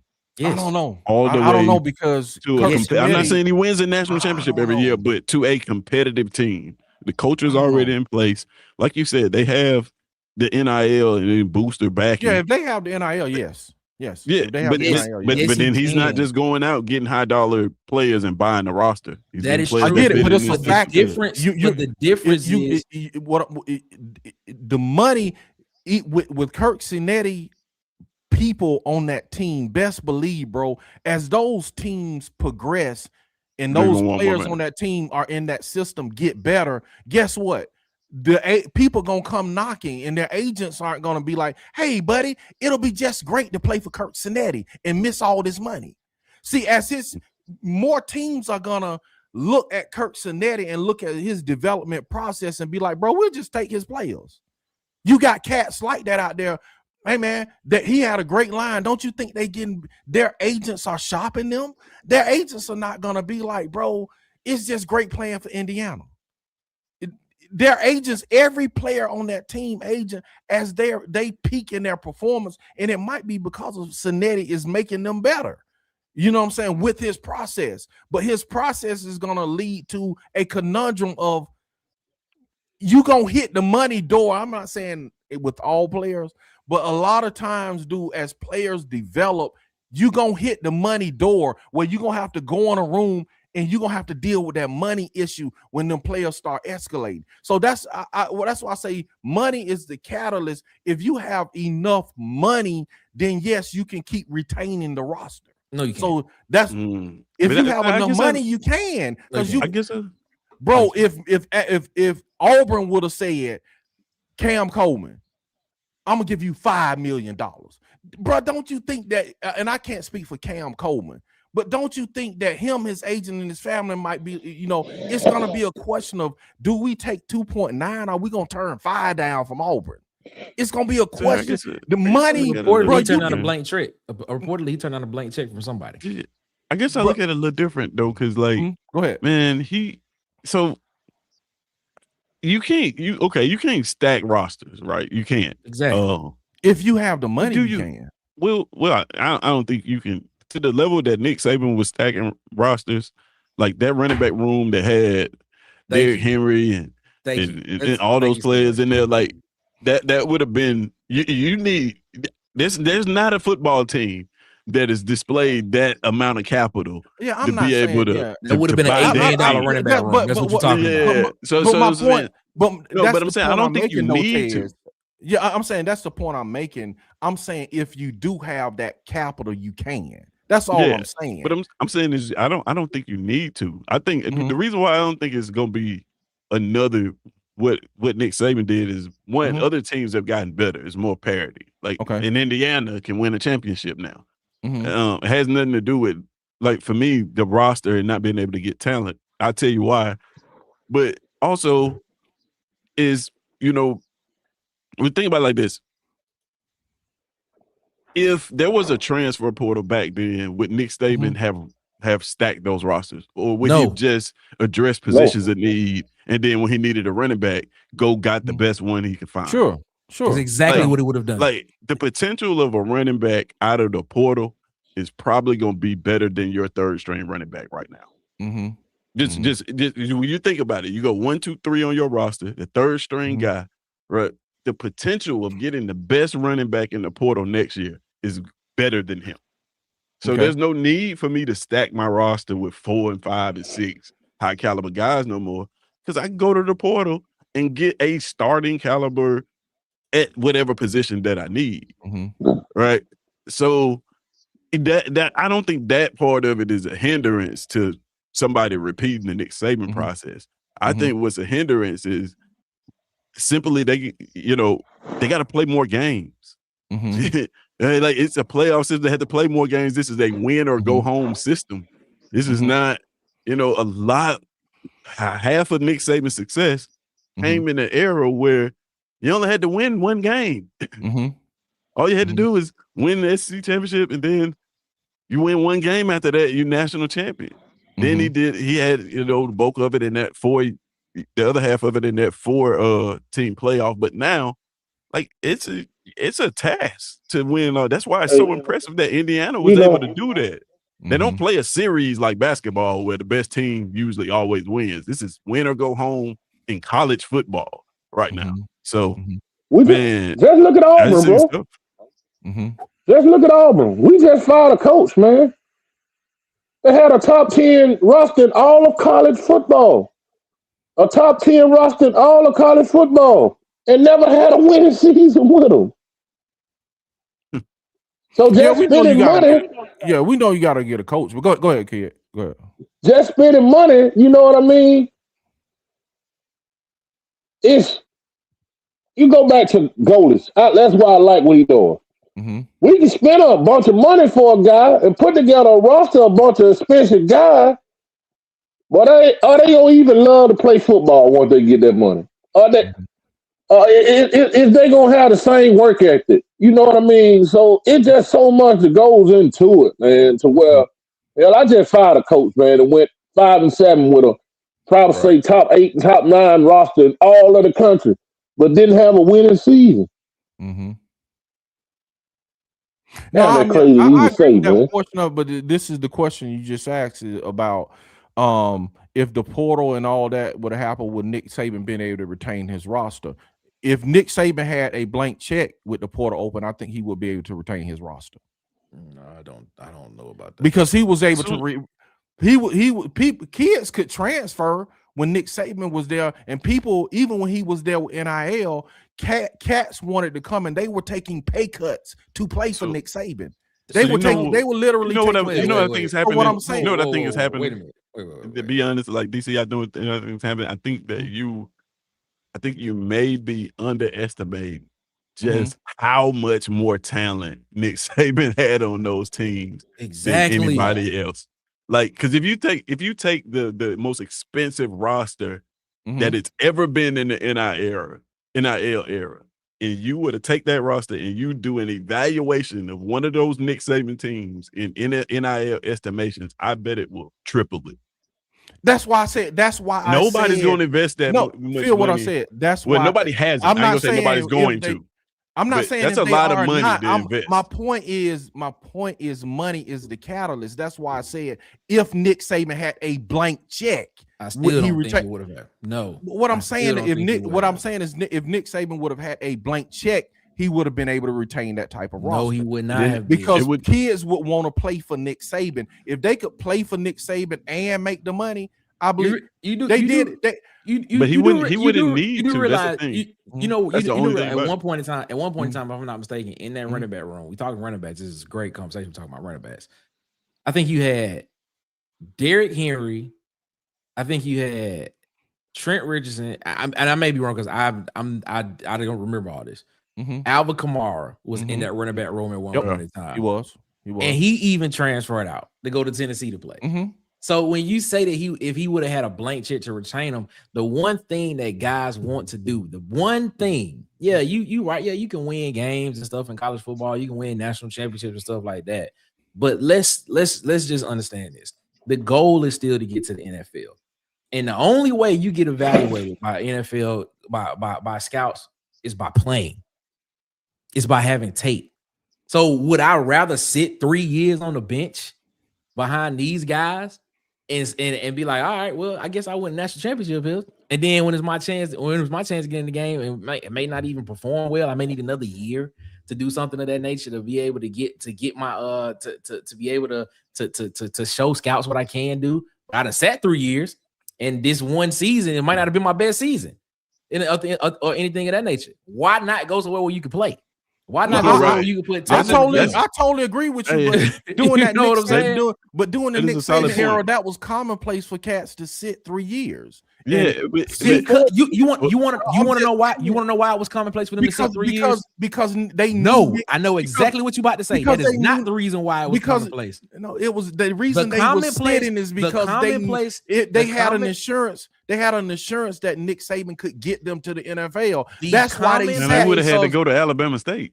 Thank you. The commonplace, the reason why they sat was because when they wanted to transfer, coaches at that time dictated where you went. Bro, still Nick Saban still in the transfer portal retain the best rosters in the country, bro. Yeah. It ain't like when the transfer portal opened, everybody was dipping. Nick Saban, but that depth of talent was not there, DC. Bro, it wasn't the portal, it was still there. That depth of talent was not there. It was still there, bro. If it was there, he would still be coaching at Alabama right now. No, bro, he ain't there because of NIL, dog. Okay.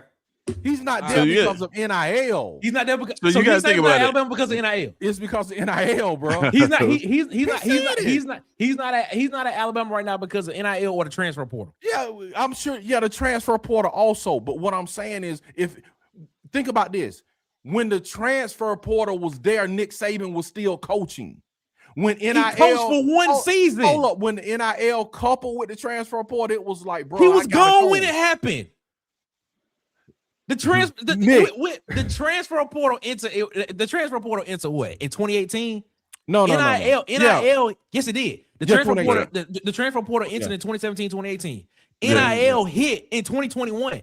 Okay, that was his last season. Okay, hold up. So during the trend from 18 to 21, Nick Saban was still coaching. How many times he was still coaching, bro? And in that time period, how many times in that time period, how many times did Nick Saban play for a national championship? I don't know, bro. I don't know. So one time. Okay, what does that have to do with it? We're talking about because the depth of talent was not there. Bro, the depth of talent was not there. Rosters. We can pull up the roster, Nick. But the depth of talent was not there. Bro, go pull up the roster. He didn't have 4 and 5 stars in the 4 deep. We talking 2 deeps. He didn't have 4 or 5 stars in the 4 deep. When Nick Saban left, the boy had the #1 talented roster in the country when he left. All right. So what are we talking about? When Nick Saban left, the boy still had the most talented roster. So that's even with losing 40 players. You correct. That's in the So that's in the history of the stat since they've been keeping composite rankings. Yeah. I think that started around 2013. So yeah, something like that. It's very recent. But think about this. One of the reasons one of the reasons I don't think that they would be able to stack that amount of talent is because if you use money as leverage for players, like if you find players that you can say, you know what, let's say you Nick Saban, you trying to stack this roster, you running back room, you know what, you can come in this running back room. It might take you 3 years to play. Mm-hmm. But we're gonna compensate you for those 3 years, right? Mm-hmm. I don't know if those are the players that would take that and agree to that. I don't know if those are the type of players that Nick Saban wants on his football team. I think he wants players who I have to settle you down. Like, no, you have to wait your turn, right? Mm-hmm. I think he wants players that are eager to get on the field. Because, like, what's a player who's okay with not being on the field? Like, all right, it's cool. Just, every single player. But he did that for 17 years, though. People because they would have had to go to Alabama State. But people came in gray shirted and just waited and waited and waited. You know what I'm saying? So Derrick Henry talked about it. He said he wanted that. You had a lot of players at Alabama, bro, that just gray shirted quite a few of them. But I know a lot of those. I know a lot of those guys. Majority of them. I know a lot of those guys who ended up in South Alabama. Bro. I know a lot of those guys who ended up in South Alabama. Yeah, but I'm saying the majority of those guys stayed, bro. And a lot of them guys was highly rated recruits coming out of high school. I'm just saying. Yeah, I get it, but I'm just saying, bro. I mean, when you say that, bro, a lot of those Alabama players, bro, they came and stayed, and they, with people stacked. Derrick Henry, them cats, man, stayed. Trent Richardson, but he thought about transferring. Yeah, but he had a conversation with Nick Saban. But he stayed though. But what? No. What did he do? He had a conversation with who? With Nick Saban. Thank you. He stayed. And he stayed. Yeah, it's different though. Like it's like so. Think about it. Like if you Derrick Henry now, you drop Derrick Henry in today's football, and he's thinking about transferring. He can leave Alabama and go to LSU. He can leave Alabama and go to Georgia. He can leave Alabama and go to any top tier school that would guarantee success for him. That runs the football well. Had he left Alabama back then, he would have had to go to. He'd have been at ski. He would have had to go to Perk. He would have had to go to Glenn Junior College. Yeah, like and then like I don't disagree with that. That deterred a lot of people from transferring. I don't disagree with that, but the thing I do disagree with is that when the transfer portal came along, that it like crippled Alabama, bro. Right. Nick Saban was still stacking talent in the transfer portal era to the point again. Prove me wrong. When Nick Saban left, they had the #1 talented team in the country. Did they not? True. Okay, I mean that's all I'm saying. And Nick Saban, he was generous. That's what I'm saying. So that's why I said you can't stack a roster like that no more. You can generate that amount of talent because what he did was 42 players left. He brought a whole bunch of players in. They were highly rated, and then you get that high composite ranking. So that's why I say you're not gonna see a roster stack like that because it's no need to. Why would I spend my budget stacking a roster when I can put a bigger lump sum on a better quarterback, and then when that need comes up, I can just grab a running back out of the portal. Like the management aspect of it is in play now. So you're never gonna see a team that's just got, $1 million players at third and fourth string. Like Alvin Kamara, think about it. Alvin Kamara. What do you think his NIL evaluation would have been coming out of high school? What you would have paid? You would have had to pay him in today's football. That's probably he's probably a $600,000-$700,000 player, something like that, close to $1 million. He was 8th on that depth chart. That's not going to happen. You cannot use you would need. It would be they would shut down football if there was a company that was willing to mess because you're talking about $1 billion rosters at that point. They would that would drastically change the landscape. We think it's changed now, but that would drastically change the landscape of college football. If they would allow that, like Apple to come in and just sponsor a roster and you got an unlimited checkbook for everybody. Yeah, you can retain it then, but it's gonna take. That's all I'm saying, Ted. That's all I said. I don't know. I'm not trying to make it difficult. That's all I said was if you had the money sponsorship to do it, it could be done. That's all I said. I still don't think it could be done. Okay. It'd be. It's just it's a lot of money, man. That's a hell of an investment you're talking about. No, I'm not saying that it's not likely. I'm not saying that. I'm not saying it's not likely. All I said is the catalyst is different. You know what I'm saying? The catalyst is different for people staying in this day and era. And the only catalyst for keeping players and being able to stack them is, bro, they got to be compensated to sit and stay at, you know what I'm saying? Yeah, if you paying somebody enough, if you paying somebody enough, it's proven that a deterrent, bro, will stop people from moving. Just like y'all just said about the transferring down and sitting out a year and all that stuff. That was the deterrent for kids not moving. Bro, if my kid go to school and my kid is the backup quarterback and my kid was Deuce Knight and Auburn offered Deuce Knight right with Byron Brown them, if they said, bro, we'll pay you $5 million, just sit. I'd be like, do sit. No. I'd be like, do sit. No, I'd be like, I wouldn't. Sit. And here's I'd be like, wait, do you sit. said I'm just saying this is me. You said the deterrent hit. There's more to that. There's more to that statement. You said the deterrent back then was because of where they transferred, but also you lose a year of eligibility as well. I just said that. Right. You lose the eligibility of I just said you had to sit out a year. Now, guess I just what? said you had to sit out a year. I agree with that. But now, guess what? If that happens now, you telling me I could leave, I don't lose a year, and I can go to another school and still play and still be in front of the in one of the biggest programs in college football that still have eyes on it from NFL scouts. Yeah, I'm leaving. It's going to happen. Okay. So in this scenario, that's a great point. So in this scenario, Nick. So in this scenario, when you talk about and I use Deuce Knight as an example. If you have a Deuce Knight that has to sit one with Byron Brown, right? He has to sit one with Byron Brown. I'll go to Ole Miss and we don't know, sit behind Trinidad James.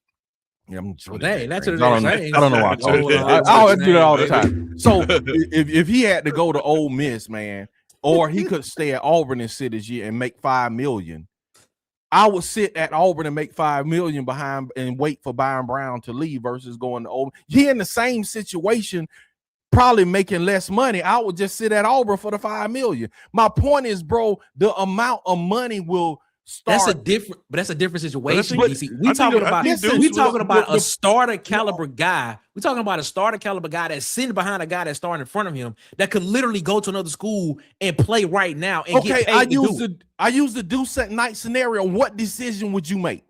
If I was Deuce Knight in that situation, if Auburn, it doesn't matter. I would go to whichever school I want to go to at that point in time. Bro, because more than likely he getting paid the same amount what he gonna get. What I'm saying, bro, Deuce Knight is probably not getting paid $5 million. My point, not guaranteed, Auburn wasn't paying him $5 million. I know they weren't, but my point, the only point I'm making, bro, is that at some point, bro, dollar amounts start to move the pendulum of decision. That's all I'm saying, bro. In these scenarios with NIL, bro, dollar amounts. Not for everybody. This is not blanket. This is not everybody, bro. But dollar amounts to some people and to a lot of people, when you get to certain amounts, bro, that thing start moving your decision and your ability to even reason, bro. Because if it depends on what it is, and we can talk about outrageous amounts, but if a quarterback is gonna have the same scenario of Auburn and the Ole Miss, and then this school is going to be paying you backup money, and this school is going to be paying you starter money. If I'm the parent, I'm like, go to this school that you're going to sit anyway and make the starter money. So what I'm saying, all I'm saying is at some points, man, decisions, sometimes money does kind of move the pendulum. That's all I'm saying. Go ahead. I think money matters. Honestly, I think the money aspect of it matters more in high school recruiting than it does in the transfer portal. Exactly. I think high school kids can more so susceptible to being influenced by how much money that they are getting to play football, because you don't know what the situation is at home. You got other people that are influencing, and this is a kid making this decision, and sometimes these are 6-figure decisions that they're making. So like when that happens, the money can become a big contributing factor. With the transfer portal, I think it's different. I think most of the time when you see high dollar players in the portal and the school that they choose, they're choosing the school where they think they can be the most successful at. Because you got to think about it. Cam Coleman could have went anywhere and commanded money. Sam Levitt could have went anywhere and commanded money. Like once your name, you already gotten NIL from your current school. You already gotten paid. Once your name is up there as you make those lists as number 1 portal quarterback or number 2 portal quarterback or whatever, the higher schools, if they need that position, they're all willing to meet you at whatever you want to get paid. So I think the decision, ultimately comes down to where you want to play, where you want to fit in the transfer portal. Can you get on the field? Because more players transfer because they're not getting playing time, then players transfer because they're not getting paid. Okay, like, but the thing you said though because is they know that if they get playing time, they'll get paid. Right. But the thing you said, like when you said about Cam Coleman, he can go any way he wants. The money aspect was met first. You said they know they're gonna get the money. You see what I'm saying? That criteria was met. Then it's okay. I'm gonna go to the school I want to go to. I don't know Cam Coleman, so I can't speak for him. But if a player is gonna go to another school, I don't think most players are gonna go and take half of what they're making just so they can go to another school and do whatever. You see what I'm saying? If the guy from Virginia Tech, he went in the portal, number one, I'm like, why are they in the portal? You know what I'm saying? The Missouri coach said a lot of the cats are in the portal because they're trying to leverage for higher pay. He was saying that the agents are telling them that. And a lot of players, bro, you can say I want to go to any school once you meet the threshold of saying, hey, I know I'm gonna get paid. I'm not worried about that. But what you're saying is the money threshold is met. So money is a factor. You know what I'm saying? Yeah. And I'm not saying for everybody. Go ahead, Nick. I don't have anything to say. Okay, let's it's a good, interesting discussion, man. It is. Let's go to the next. We're gonna do these things. We're gonna jump out here, man. All right. Tim the Two Man Taylor put this in, man. All right, y'all. Huh? You saw it? I saw it on Twitter, I think. Yeah, Tim the Two Man put this in. So we should do a show on this. So I think they were saying this in 95. Was it 95? They're gonna change the logos. And these were the choices. I marked out the ones that look like the ones we have now. You know what I'm saying? That was kind of like, a close rendition of what we have now. Bruh, all right. Out of all these, do y'all which one would you take? Not Neon one of them.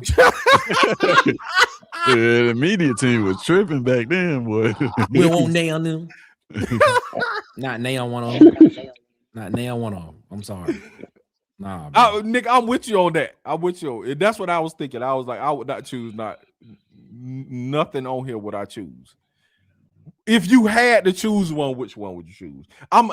If I had to choose on line 2, the one at the bottom, I would choose that one because it just looked crazy and obscure and just makes no sense. So it just looked kind of like futuristic with a spaceship or something. I would take that one, man. I would probably go line 8. It's 2 of them that I'm looking at. I would probably go the first one on line 6 or the first one on line 8 because they both look like eagles from a distance. Like eagles? Yeah, okay. Look at the one on 6. Like if you look at the top of the A, U is rounded out. It looks like an eagle's beak, and then the wings of the U and the A on the out, and then. If you look at the top of, you look at the one on 8. Yeah, I can see it now, but it looked like, brother, one wing up, one wing down. But but what's crazy, Nick, those were my other 2 choices. 6 and 8. Yeah, those were my other 2 choices. 6 and 8, and then the one on 8, the first one, it looks like an eagle will. It looks like just eagle wings with an A and a U. Okay. Yeah, those are my other choices, no lie. Those are my other 2 choices. But I just chose the 1 and 2. I was like, okay, that's just obscure where it's just like. Yeah, but not Neon on. Tez, which one? If you had to choose one, which one would you choose? Man, if I had to choose one, I probably just keep it simple and go with like. Hey, look at what Ed said. I just keep it simple, man. Then you go like number 8 top logo looking like we the second cover of DeVry University. It do look like DeVry, yeah. It does. I'll probably just go with like number 2. The first one, just because it's simple. 2. Okay. Maybe I don't know. I kind of like number 5, the second one, from a logo and symmetry standpoint. I like that, but like I don't think I want my team to have that. It looks like a business. It doesn't look like it does. It does. You know, like we finna win 8 games with that. Kid, what you taking, man? Man, it hurt my eye looking at this, but I had to go with Ted. Only one that kind of even. Number 2, the first one on number 2. Okay. And the second one on number 5. And some reason the one on number 8 down at the bottom, just the AU. Some reason that catches my eye. It wouldn't be nothing I want to see on a jersey. Okay, yeah, no, yeah, bad. I don't know. No, that about working. Him working that Batman Tiger. Give me the Batman Tiger for I like the Batman Tiger better than I do these. You know how I feel about him. Oh man. Oh yeah, bad. What'd you say, Dick? Horrible, bro. Hey, Mike McKinney said he designed the NIL. That's what they need. NIL. That's good. That's good. Oh man, he said, "Wow, man." He said, "Yeah." He said, design the NIL. That is hilarious, man. That is wild. Man. Yeah, that was good, man. All right, these are the last two, man. We're gonna get out of here, man. All right, man. I got some questions for y'all. Y'all ready? Yo. Easy. Don't even do it. Don't even do this. Don't do this to yourself. Don't do this to yourself. Don't do this to yourself. What do you asking? Don't do this to yourself. I want to hear what the question is first before I answer. Yeah. But I already know 100%. I already know 100% what my answer gonna be if I think I know what the question is. Go ahead. Right. Okay, I got two questions. Okay. All right. And the first question is an obvious question. Is who is number one? Who is the greatest? Michael Jordan. Easy. Okay. I'm with you, Nick. Ted. Yeah. 23. Kid. Sometime I dream. Thank you, man. Yeah, man. Okay, hold up. Here we go. Check this out, man. Huggy says MJ. Big Sar say MJ. Man, 5 Adam say Kobe. So he took the remix of MJ. Okay, so I take that as a vote for MJ. The remix.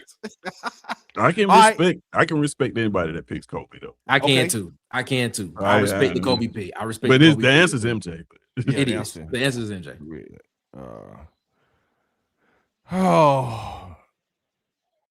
He said he ain't going back and ain't nobody said that. We're talking about Michael Jordan, man. The question is, who is the greatest? I bleed Crimson, bro. The question is, who is the greatest on the screen, man? Cast your ballot, man. You coming in here already. We're talking about Michael Jordan. We talking about Michael Jordan, man. Man, talking about going back and forth. We talking about Michael Jordan. You know, I'm gonna watch The Last Dance tonight. Now that I'm thinking about it, I'm gonna go watch all 10 episodes of The Last Dance again.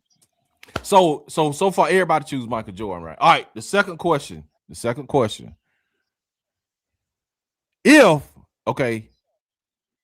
you got a game. Out of the other two that's left, who's starting and who riding the bench? Oh, give me Kobe to start and LeBron to come off the bench. Out of the other two that's left? Yeah. Oh, okay. So yeah. Who's starting and who riding the bench, bro? Yeah, I'm putting LeBron on the bench. I'm starting Kobe and Mike. Man. Okay. Huggy say Kobe going to the bench. Kobe starting or going to the bench? Which one? Kobe starting? I guess he's saying starting. Kobe starting. I got Kobe starting, bro. Kia, who you got starting? Man, let's see. You brought up a different scenario. Yeah, that's what I'm trying to do. Kobe Let's think. Kobe can probably only start at 2 positions. LeBron can start at 4. I'm going with King James on this one right here now. Kobe can legitimately start at 3, potentially 4. But we never saw him do it. I saw my guy do it. I'm going by what I saw, man.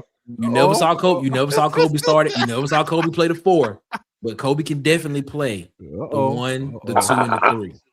He probably could, but I ain't never saw him start at point guard like that. You know what I mean? I know LeBron can do it. You know, I know LeBron can play the 2. I know LeBron can play the 3. I know LeBron can play the 4. LeBron hasn't even played center. So the versatility that he gives me. Just because you're versatile, that don't mean you're good at them, though. Oh, he man. started at them positions. I didn't see nothing that was like, oh, he's a great center or he's a great power forward. He basically played the same position. They just surround him with different players and call it, oh, he is center out there. Hey, like they did with I like Kobe when he played with OKC. I love Kobe, but you know, we done seen a Kobe before because we seen 23. We ain't never seen a LeBron James. Kobe just a carbon copy of Michael Jordan. We just seen that before. You ain't never seen LeBron James and nobody. You know, he's a combination of a whole lot of different things. I had to give him credit where credit due. As far as the most skilled basketball player, he the most skilled basketball player, IQ, versatility than everybody on here. Who the most skilled? Whoa! Who the most skilled basketball player? He most skilled than Michael Jordan. Skilled. Kobe Bryant. I'm saying the most skilled basketball player on this picture right now. He's the most skilled scorer on here. No, he the most skilled player. Score. Oh look, no player. Right now, no. Oh no. Kobe Bryant is probably the most skilled, technically sound player in this picture right here. Offensively, to score you buckets. And defensively too. Man, come on now. Ain't nobody more skilled on here defensively than Jordan, bro. Nah, I probably. Come on now. I don't know, man. Come on now. But, come on now, bro. I don't know. See, I don't know. It's hard to say, man. It's hard to say, man.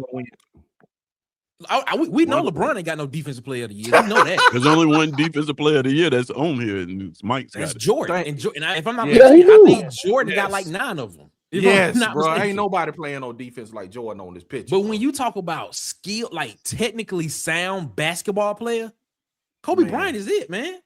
Boy. Technically sound. Like there are like people that talk about his footwork, people that talk about his ability, his handles, people that talk, bruh. The only like I remember Phil Jackson saying Michael is the better player between the two, but technically sound, he said he'd probably take Kobe, man. And he said, he said he would take Jordan over him because Jordan had bigger hands. But he said Kobe's footwork was amazing, was impeccable. Man, Jordan is the best. Kobe is legit. Jordan the best. Come on. But Jordan wasn't the most skilled on his team. Pippen was more skilled than Jordan when we talk basketball now. I give you that. I'm not disagreeing with you on that. I think Pippen was probably a more skilled overall player than Michael Jordan was. But when you Jordan wasn't even the most skilled on his team, man. Whoa, wait a minute. I can't let y'all do this that. is what I wasn't expecting. This is what I was not expecting, man. I'm talking about all around basketball player. Pippen was more skilled. All around. Okay, Scottie Pippen all around. Okay. Scottie Pippen, you saying that Scottie Pippen is a was better a more skilled player basketball player than Michael Jordan. More skilled, yes. No way that's possible. No way that's possible. Here's the thing. No way that's possible, bro. Here's the thing. No. He got a point. He got a point about Pip being probably more skilled than Mike. I can't look. There's an argument to be made about that. Scottie was more skilled than Mike. Scotty, man, I heard players that played on the team say that, man. Scotty could run the point. Scotty started that point forward stuff. Scotty was running the point. He could run the point. He could bring the ball up court. Now, I'm not saying Jordan couldn't do it. He could bring the ball up court. He could rebound. He could play all 5 positions if need be. This dude and defensively, he was good. Jordan was just an assassin. Right. He was an assassin scorer, bro. Jordan was that deal when you needed a bucket. When you needed a bucket. But all the things you said Jordan could do better. Then everything you just said. Then No, he could not, man. Pippen, bro. It's an argument, man. It's an argument to be made. It's an argument. You looking at a player like you say, okay, Pippen was a better defender. Jordan has a defensive player of the year, right? But okay, if you look at their season averages, if you look at their average, at their career averages, Jordan and Pippen are neck and neck in assists. And we talk about him distributing the ball as if Pip can play point guard, as if he was out there putting up John Stockton assist numbers. No, I'm talking about separated by tenths of points is where their assist numbers are separated by. I think Jordan has better rebounding numbers than Scottie Pippen right now, career. So, like, I get what y'all saying, but the realistically, you can't make that. If Pippen was more skilled than Michael Jordan, he'd be Michael Jordan. So here's the thing. Not So here's the that- thing. Are you saying no? But to your point, Tez, is LeBron James the best scorer in the NBA then? To ever play? But he has the most points in the NBA. But that don't mean That don't mean nothing. No, but That to don't your mean point, anything, bro. your point, because you say about the numbers neck and neck. If he had better numbers, he would be Jordan. no. But What I'm saying LeBron is the all-time leading scorer in the NBA, and I agree with nobody you. up here is saying But LeBron is the best scorer ever to play the game. I never made that statement. What I'm saying is, if you're going to say that, that's what the logic is alluding to. Yeah, but if you're going to say that, okay, let me explain to you what I'm saying. If I say that Steph Curry is a better shooter than Ray Allen, right? My eyes tell me that he's a better shooter than Ray Allen, and the numbers reflect that. The numbers reflect that so much that he's head and shoulders above Ray Allen in 3-point makes and 3-point percentage. The gap is massive, right? So when you say he's a better passer than Michael Jordan, I expect a massive gap. No, because to your point, the numbers don't tell the whole story. So like I expect a massive gap for the numbers to reflect that. They don't. They was both picking up about 6 to 7 assists a game. That's not significantly better. What was he a flashier passer? He threw more behind the back passes, no looks or something? Like, no. Like you see what I'm saying? Now, if Scottie Pippen had, but here's the thing: when the numbers are close, but when the numbers are close, that's what an argument is. Yeah, but it's not. When the numbers are close, that's why I said there's an argument to be made that you can say that Pippen was a better overall player than Jordan. So this is what I'm saying. So there's an argument about there's an argument about assists. There's an argument about rebounds. There is not. I don't know if there's an argument to be made on defense. Maybe okay, I give you that. But then when it comes to scoring, it's Jordan. Argument to you. When it comes to Jordan, it's scoring, and when it comes to scoring, it's Jordan all day long. So if it's an argument to be made for every single category, and then Jordan owns one category where he's significantly better, there is no argument. He's a more skilled. I think Pippen had a category where he was significantly better. I mean, you keep saying, okay, he won Defensive Player of the Year. Which category was that? Pippen could switch 1 through 4, man. Pippen could switch 1 through 4. Jordan couldn't. Jordan wasn't going against the best offensive player. Jordan wasn't going against the best offensive player? Nah, he wasn't. Bro, Pippen was. Pippen was taking that assignment the most of the time, bro. Pippen was taking that assignment. Okay. Let me. And then, okay, I'll give you this. Hold on. Basketball. I'll give you That's bad this. coaching. That's bad. Go ahead.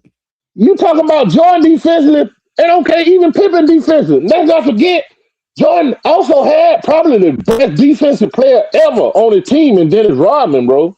Both of them did. They both played with him. Right, they were on the same team. It's on the same team. The Bulls were a defensive team. So I want to explain that for people that may not know. Whatever your power forward is, that's what type of team you are. A lot of people don't know that, but if you really pay attention to it, if you got Dennis Rodman, you're a defensive team. You got Draymond Green, pace and space. If you have Dirk Nowitzki, you play according to that. Like that's the only position that you can't. Whatever your power forward is, that's the kind of the identity of the team. So the Bulls at their core were a defensive team. That's why they had 3 7-foot centers that only job was to collect 6 fouls and block shots. Like that's how they won games defensively with size. So all of them were great defenders. Ron Harper, you're putting 6'6" at the point guard. Scottie Pippen, Michael Jordan. You can't find, unless you find a spot up shooter like John Paxson and Steve Kerr. You can rarely point to a play on the Bulls roster that wasn't an excellent defender. I'm glad you said Ron Harper. And Jordan still. I'm glad you said Ron Harper, because Ron Harper was the one. I'm giving you Ron Harper words what he said on a podcast maybe a couple weeks ago that Scottie Pippen was the most skilled player that he ever played with. So I'm getting this from somebody that played on the team with him. Take that for what it word, but this is not Edward word. Ron Harper played with both of them. So that. What's the name?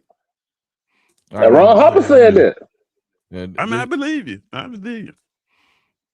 I think it's a tough argument, man. I'm not saying it's an easy argument to make, but it is an argument that you can have. When you give like the reason why people don't put LeBron in the same category as a Kobe or a Jordan is because Jordan and Kobe just had assassin mentality when it came to scoring. Like in the paint, when like in the moment when you needed a basket, there was nobody else on the basketball court that was touching the basketball besides either one of those two guys. Not one. I don't care if Derek Fisher was not touching the football. But that's not necessarily true about Jordan, though. That's not true about Jordan, though. Paul Gasol was not touching the basketball. Nothing. When you that's not true about Jordan. You were giving the ball. They were your first option, and you were giving them the basketball. Big Sam says Ted's killing his argument, y'all. Hey, man, this is one of the arguments, bro. When the people bring up Scottie Pippen, and all he said Jordan never won without Pippen. Pippen never won without Jordan either. No, when you look at Pippen's career, Pippen actually went further in his career than he did with Jordan. I mean, without Jordan than Jordan did with him. You go back to the Bulls.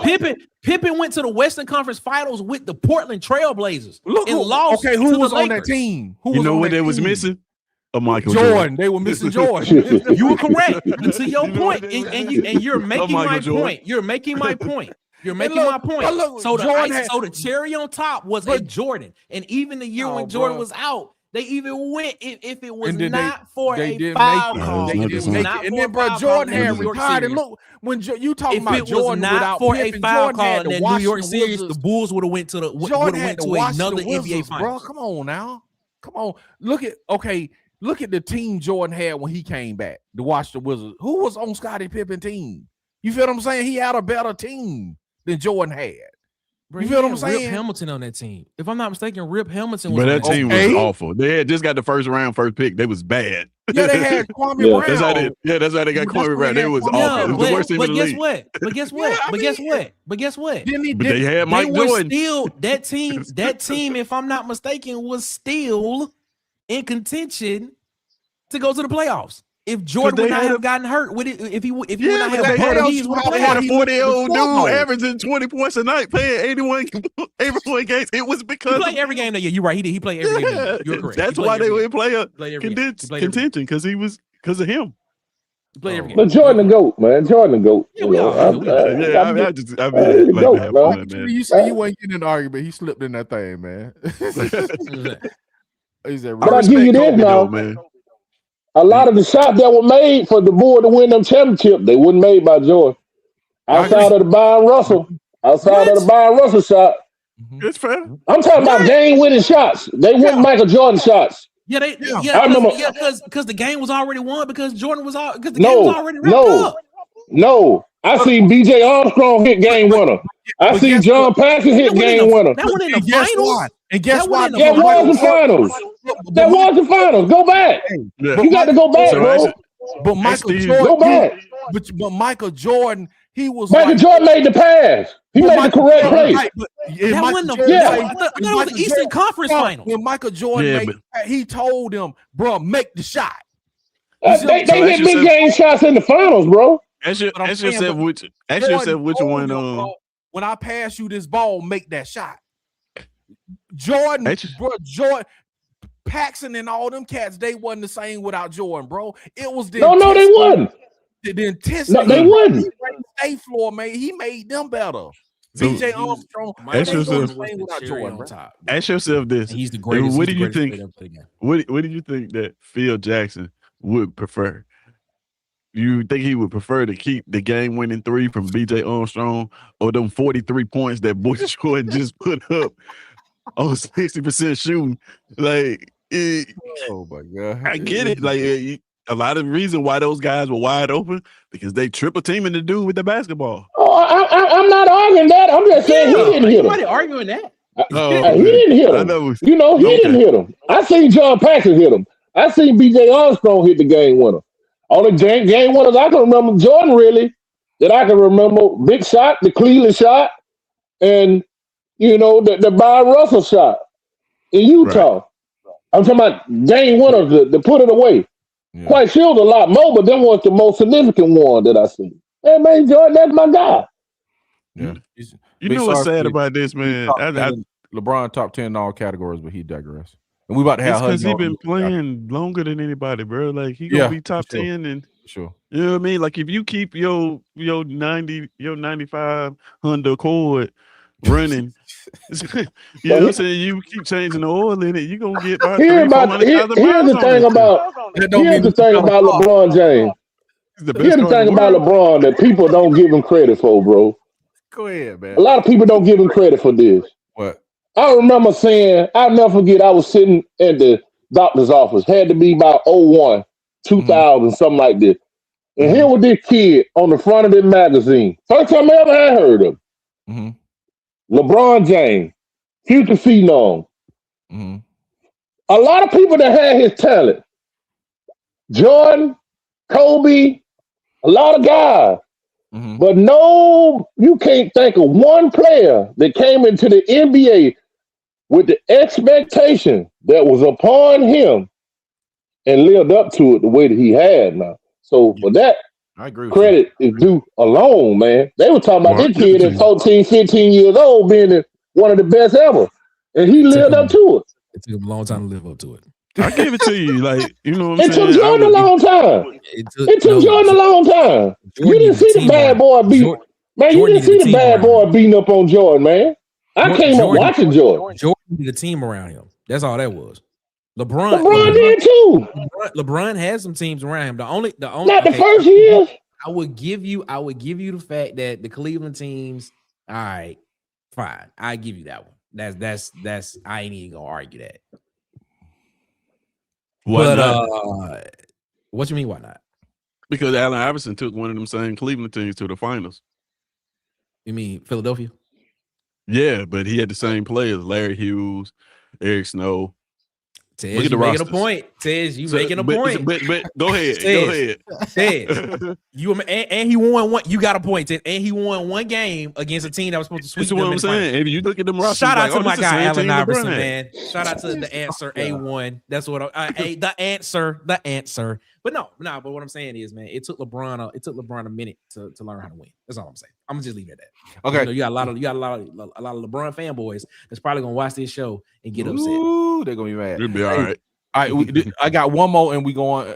Go ahead, Huggy. You in? I'm gonna let Huggy say his piece here, man. Right. But I gotta ask y'all this before I leave. Huggy, you in? What's happening, gentlemen? You go ahead and say what's going your on, piece, man. Bro, the GOAT debate is futile. Is LeBron the greatest of his generation by leaps and bounds? Absolutely. Here's the point you need to remember about the all-time debate. There's only ever been one player in the history of the NBA, the entire history, to win in the same year, Defensive Player of the Year, lead the league in scoring, win the regular season MVP and the finals MVP. And that's his airness. And he done it multiple times. That's all you need to know. And real quick, Nick is 100% right about Scottie Pippen, bro. Scottie Pippen, even being voted one of the 50 greatest players of all time, he's got the accolades because he played next to Michael Jordan. People will never give Scottie the credit of being, like Nick said, he invented the point forward, bro. There was not a position on the court that Scottie Pippen couldn't play. And I mean, it can be said about him, but Jordan never won anything until Scottie Pippen showed up. And that's all you need. That's all that needs to be said. Never sleep on Scottie Pippen, bro. He's one of the greatest that's ever played the game. He's skilled top to bottom, offense, defense. It took as good as his career was, he was playing next to what everybody considers the single greatest and without question, the most captivating player of all time. And he still achieved what he achieved. So you can't ever discredit Scottie Pippen, bro. One of the 50 greatest players that's ever walked out on the court. If you could take him in his prime and put him into today's game, he'd be unstoppable. And he'd be 100 times tougher than any of these cats playing today. And I think that's what hurts LeBron the most when they compare him to Jordan. LeBron doesn't, which I know it's different eras, but these players nowadays don't have the same killer instinct that the old school players did. The old school players, even when they were friends with each other, they were still kind of side-eyeing each other because you're my competition. It ain't like today where everybody's, streaming together and playing video games and going on vacation together. They didn't do that back in the day. So toughness is what always is going to hold LeBron back, because you didn't never hear about Michael Jordan flopping. Now I'll be the first one to admit that the rules were kind of catered to him, because you got to protect the golden goose. It's like I call it the Hulk Hogan syndrome. Yeah, there might be somebody better you could go with, or there might be something else you could do, but do you really want to kill the golden goose? And that's all you need to know about Jordan. Bird and Magic saved the league. Jordan took it to the rest of the world and made it what it is today. He's the GOAT, hands down. The only person that you can even put in the same stratosphere as Michael Jordan is Larry Legend, who probably, if you really think about it, Larry Bird's probably the greatest shooter that's ever played the game. And I know a lot of people want to go to Steph Curry, but just ask yourself, if Larry Bird would have had permission to shoot 23s a game, how much he would have averaged. They didn't shoot threes like that back in the day. And the first time somebody come to half court and pulled up for a jumper, you're never going back in the game ever. You might be kicked off the team. So, yeah, I think a lot from the old school gets skewed because they weren't. It's same with the NFL. It's an offensive league now. They protect the quarterbacks. You want that excitement to catch the casual fan, but the real true fans want that gritty, get it out the mud type mentality. And that's what, you think about them 80s and 90s NBA games, bro. They break out into a hole, both benches clear, and they're really fighting. Not like in baseball where they just want to look like they're fighting because they're a bunch of prima donnas. They're out there swinging for the fences, and then referees break it up. Nobody's kicked out the game. No technicals. Let's go back to playing. It's too different of an era. It was a man's era back then. It's a different era nowadays. That's just my opinion on it. Absolutely. Appreciate it. Last question. We out here. This is a quick one. A1 Heinz 57 kid. A1. It's not even a question. No, it's Heinz 57, bro. It is A1. Heinz 57, bro. Nick. A1, man. This is actually a good. Kid, what you say? You said what? That's an A1. You said A1? I got so that's 2 A1. I got Heinz 57. Nick, what you got, bro? Yo, you got can I go 50-50 on this? Oh yeah, you go 50-50. You go 50-50. Yo, this is actually a good one because I use both. I use both, bro. Oh man, like wait a minute, now let me think about this. Wait, let me think about this. Wait a minute. Heinz 57 bro, is one gotta go. You can't use with one on stake the rest of your life. Wait, what you think? I'm taking Heinz 57, man. A1. Let me wait. Hold on, let me think about it. A1 too bitter to me, man. A1 is like got this bitter. Bro, you eating that off-brand Dollar General.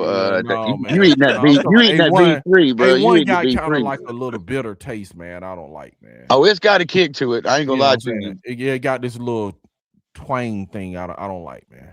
And if we're talking fried pork chops, it's got to be Heinz 57. Okay. But outside of that, you put. Bro, if I gave you a list of things that I don't put A1 on, it'd probably be shorter than what I do. The only thing I use more than A1 is hot sauce, bro. Dang, bro. You like A1 then, bro. Tell you, man, I don't even eat steak sauce. You don't eat steak sauce? Okay. Yeah, I would go with High 57. And the only time I use this is if I go to the Waffle House and I get the chicken hash brown bowl and get them to add bacon and the egg to it. And then I put Heinz 57 on that. But that's what's up. That sounds good as hell too, bro. So we got 2 Heinz 57 and one in the middle that use both. Okay, this is an excellent show, man. Big Sock, Heinz 57. I don't know. I ain't gonna pick one. Mike McKinney say which whatever what they got. See, there go Mike McKinney doing whatever he want to do. That's not the question. Mike McKinney is which one. He's making up his own. Yeah, making his own category. Heinz 57 A1. Mike McKinney, come on, man. You know what I'm saying? It's a great value steak sauce. All right, man. Get that Dollar General. Get that Be Dollar watery, General Ed Darby. Dollar General. Watery, Dollar General steak sauce. You pour out That's the whole what's bottle you trying to pour on your steak. Big SARS say Heinz 57 all day. Yeah, Heinz 57. Okay. Heinz 57 reigning supreme in this thing, y'all. That's it for today, man. Nick, where can they find you, man? The Water Cooler Talk Sports, man. Monday, Wednesday, Friday, 8 p.m. Eastern, 7 p.m. Central here on YouTube. Water Cooler Talk Sports. There it is on the screen right there. Go type that in the search bar and then hit the subscribe button and go watch a couple of videos. Also, www.watercoolertalksports.com. Again, www.watercoolertalksports.com. We are looking for beat writers. Looking for beat writers. So if you know anybody that wants to be on a beat for or near a school, I mean, you know, I'm saying it right now. We're gonna be saying this from moving forward. We are looking for beat writers that want to that have an affiliation to an SEC school, and we want them to come on and write for Water Cooler Talk Sports. So if you know anybody, let them know we're looking for them, and they want to write. They have some type of background in writing. Let them know. Hit me up. Yes, sir. Tez, where can they find you? Yeah, man, you can find me at It's SECZN on all platforms. So yeah, we got the Tuesday SECZN live shows, and if you enjoyed this conversation today here on Auburn Addicts, especially when we're talking about the offensive line, you're gonna love this week on SECZN because both shows are geared toward the offensive line. Tuesday night, 6:30, we ranking the best offensive line units, top 5 offensive line units in the conference. And then following that up, Thursday lunch breaks at 10:30 a.m. Central Time. We having a very nuanced conversation about how the transfer portal and NIL affect the offensive line group a bit differently from other positions. So that should be fun, man. Make sure you go over there and subscribe so you can become part of the conversations because it's interactive. We can vote on everything. Should be a lot of fun. Yes, sir. Kid, what can they find you, my brother? Man, I don't know where they can find me. Find me where you find me at. I'm gonna have a Charleston White moment, man, before I get out of here. Go ahead, man. I can't hold this in. Uh-oh. A lot of people ain't gonna like this, but don't take this personal. This just ever thought. This ain't directed toward nobody. I want to get that disclaimer out. Okay. But I want to change my pick. I'm gonna put LeBron in my GOAT. Oh, come on, no Michael Jordan. Let me say this. See, because there's something I thought about. There's something that a lot of Americans fell victim for. They never pushed LeBron like they pushed Jordan. Oh my God! I know you. Let me take off. I won't take off, man. Go ahead, man. Go ahead. LeBron is a threat to what they don't never want to happen, bro. See, that's what they want y'all still talk about Michael Jordan and Kobe Bryant. Michael Jordan got kicked out the league, folks, for his gambling problem. Michael Jordan, the reason why his daddy did. Allegedly. Kobe Bryant. Allegedly. But I was living during that time. Kobe Bryant, we all know what he was accused of doing. LeBron is the one person that the media couldn't dig no dirt up. They want you to be like Mike. They don't want people like me to like LeBron. They don't want people with my skin color to like LeBron. So too many African Americans hate LeBron James, and y'all falling victim for the trap that they want to set. Who is y'all? No. Let me take off, and I'm finna get out of here. Let me take off. No, you ain't taking off and leaving. I'm finna explain. No, I'm finna explain to you. Go ahead, man. Imagine being 12, 13-year-old kid. I want you to go back to you 12 and 13-year-old, because I always try to keep it real, bro. I can't let y'all, I hate how people do the man. I got to take up for the dude. Imagine being 12, 13-year-old friend. Me, you, Nick, Ted, Huggy. All right, I'm the star. I'm the basketball player. We sitting around in Akron, Ohio. We just sitting on my mama front porch. All 4 of us, all 5 of us. And I tell y'all, bro, one day I'm going to make it. Not only I'm going to make it, I'm going to put all of y'all on. See, I remember having a conversation with my partner back in the day like this. Out of everybody that's in that NBA, that came through the NBA, You ain't never seen nobody do what that dude did. That dude took his same day one childhood friend. He didn't walk away when he got the money. He put his same friend that was friend with him at 12 and 13 years old and put all them dudes in situation to be millionaires. And for that, he's the GOAT. Michael Jordan still got folk killing folks over his tennis shoes, and he don't give a damn about it. Be honest, he don't care. No.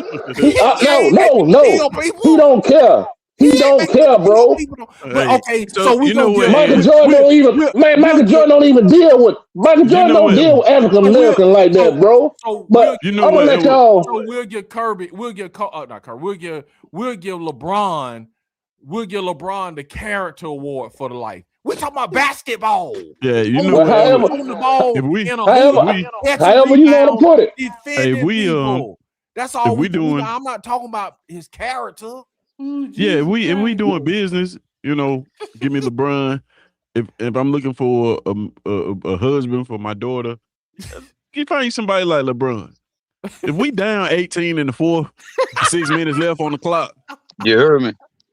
I need an assassin. Who fell off? I need a killer. I don't need nobody out there trying to make a game winning pass. I ain't got no problem with that. But I can't never understand why so many people like, damn, I'm teaching my son to be like LeBron. I ain't teaching him to be like Jordan or Kobe. I want my son to be like Jordan on the court. Like shoot scratch like the gambling and all of that. Yeah, I'm just talking about shooting and doing layups. Man, this I can't say what I want to say because I respect you being your podcast, bro. Hold on, and that's why I got to get. I know. We'll say. I don't want to say that because, like I say, what I really want to say, I don't want to offend nobody, bro. So I'm gonna move on. I'm gonna get on out of here because I'm gonna say something that probably ain't nobody gonna like me when I say this. So I try to keep it respectable. But no, my views is my views, and is a disclaimer. It is not connected to Water Cooler or Auburn Addicts or SECZN. Edward views are strictly his views. But that's it, man. Y'all boys have a good night, though. I'm gonna get on out of here. I can't hold it. I got to get out. Don't go. Don't go. I'm here then. I'm gonna stay. I'm gonna stick around. Man, stick around, man. There you go. All right, Rooster, where can they find you? Man, how do you follow that? I don't know. Because I was actually gonna say ain't nobody shaking you down for some LeBrons, but then the way Edward said it, it was like, well, man, that's not really a flex, I don't think. But no, y'all can find me on YouTube, the Huggy Beard himself, X, Twitter. I still call it Twitter. Rooster Mac at the Huggy Beard. I've actually got some ideas in the next couple months. I'm gonna start playing around with some things. I talked to Tez a good bit yesterday about some ideas. I talked to Marcus today, and you should, if I can get in my mind, if I can get it from my mind and up onto the channel, I think y'all gonna like it. It's gonna be completely different. It won't have anything to do with sports. Like I've said, y'all got that locked down, so I ain't trying to get no elbow room in there. But this year should start the ball rolling for the Rooster in some areas, so y'all be on the lookout. That's what's up, man. That's what's up, man. All right, man. And I just want to say this, man. I want to say this. Man. Go ahead. Go ahead. I want to say, man. Go ahead. You might as well. Don't poke the bear, man. Don't poke the bear now, Nick. Trying to get that happening now. We're gonna wait till we get off the show for that. I'm gonna just say this, man. Yesterday, I had a very, very great birria pizza yesterday, and I just want. Oh yeah, how did that go, man? Man, oh man, it looks great. That looks awesome, so good, man. bro. Awesome, Cheat bro. meal. Cheat meal. Were you like almost about to eat that one piece, and then you like, shit, I just take a picture of this, and then you put it back down? It's exactly what it was. It's exactly what it was. It's exactly what happened, man. It was so good. It was so good. If you have a Mexican restaurant in your area, please go get a birria pizza. Okay, I'm sorry, because I was asked, you know what I'm saying, where did you get it from? I was telling my wife, Mexican where did you get it restaurant. from? I was like, I don't know. So like I be trying to, like, I order those with like chicken. There's only one Mexican restaurant here that I found that actually do it, because most of them be like, nah, we can't do that. I'm like, But you sent They me a can't do chicken taco. birria pizzas.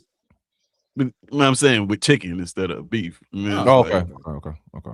but you send me a chicken taco. I can get a chicken quesadilla. But you can't just put chicken on my birria pizza. Birria pizza was so dip good, it in the man. sauce, man. Just I might dip get it in for the my sauce. cheat meal. I might get it for my cheat meal next week. Next weekend. I may get it for my cheat meal next weekend. Who knows? That's what's up, man. That's what's up, man. Man, are all hearts and minds clear, man? No, and my hearts and minds are not clear, bro. They're not clear. Approve, bro. Man, I can't stand y'all Michael Jordan wearing tennis shoes. Like, I can't like Charlie White said, man. I'm just playing, man. I'm just playing. I'm like Charlie White said, man. I can't believe this man just said Michael that Jordan Jordan better than that Brown better than Jordan. Come Oh man, no, No, that was just a hey. For the ages, man, for real though. Whew, Lord have mercy. 2371 Right. Highway 14 to Talkerville, Alabama, Adeline. Yeah. You're not there on Sunday or Monday. Oh yeah, we forgot about that. Through Saturdays. Make sure y'all Say it again. Miss Rib in there with life. Oh, say it again. And don't wear no Michael Jordan tennis shoes. You ain't getting in. Tell you now, October 17th, man, that damn one you show up no Michael Jordan tennis shoes on. Oh, you just turn around at the door. Tracksuit. I'm gonna wear a whole Jordan tracksuit. I'd rather you come in there barefooted. Y'all Michael Jordan wearing tennis shoes. bro. You know what I'm wearing, Nick? I'm wearing them. I'm wearing my nines. I'm wearing my nines, bro. I'm wearing my nines. What's allowed, man? I'm just messing with you, man. Can we get in with Kobe's? Kobe. Obviously not. No, you might take something. You might take something. No, you might take something. Might take something. I'm just messing with y'all, man. That's good, I right? get that, bro. I get that. Well, bro, I'm wondering where that leaves me because before the show started, I had a conversation with the babies to take them to drop them off. All three of us gonna be holding reptiles down. So Okay, that's what's up, man. yeah, Okay. Ric Flair. Woo. Yes, sir. All right, man. I think we're done. Man. I think Auburn Addicts, man. That was Subscribe, man. Subscribe to all these channels, man. Great content, man. Great discussion, man. Today. See you next. We'll see you Monday, man. See you Monday, then Tuesday, Wednesday, Thursday, Friday. We're gonna see you all week. Nick, Pez, you know what I'm saying? We just gonna rotate, man, do these shows, man. We'll see y'all on those shows, man. Y'all make sure y'all like and subscribe to War Eagle. Until the next time.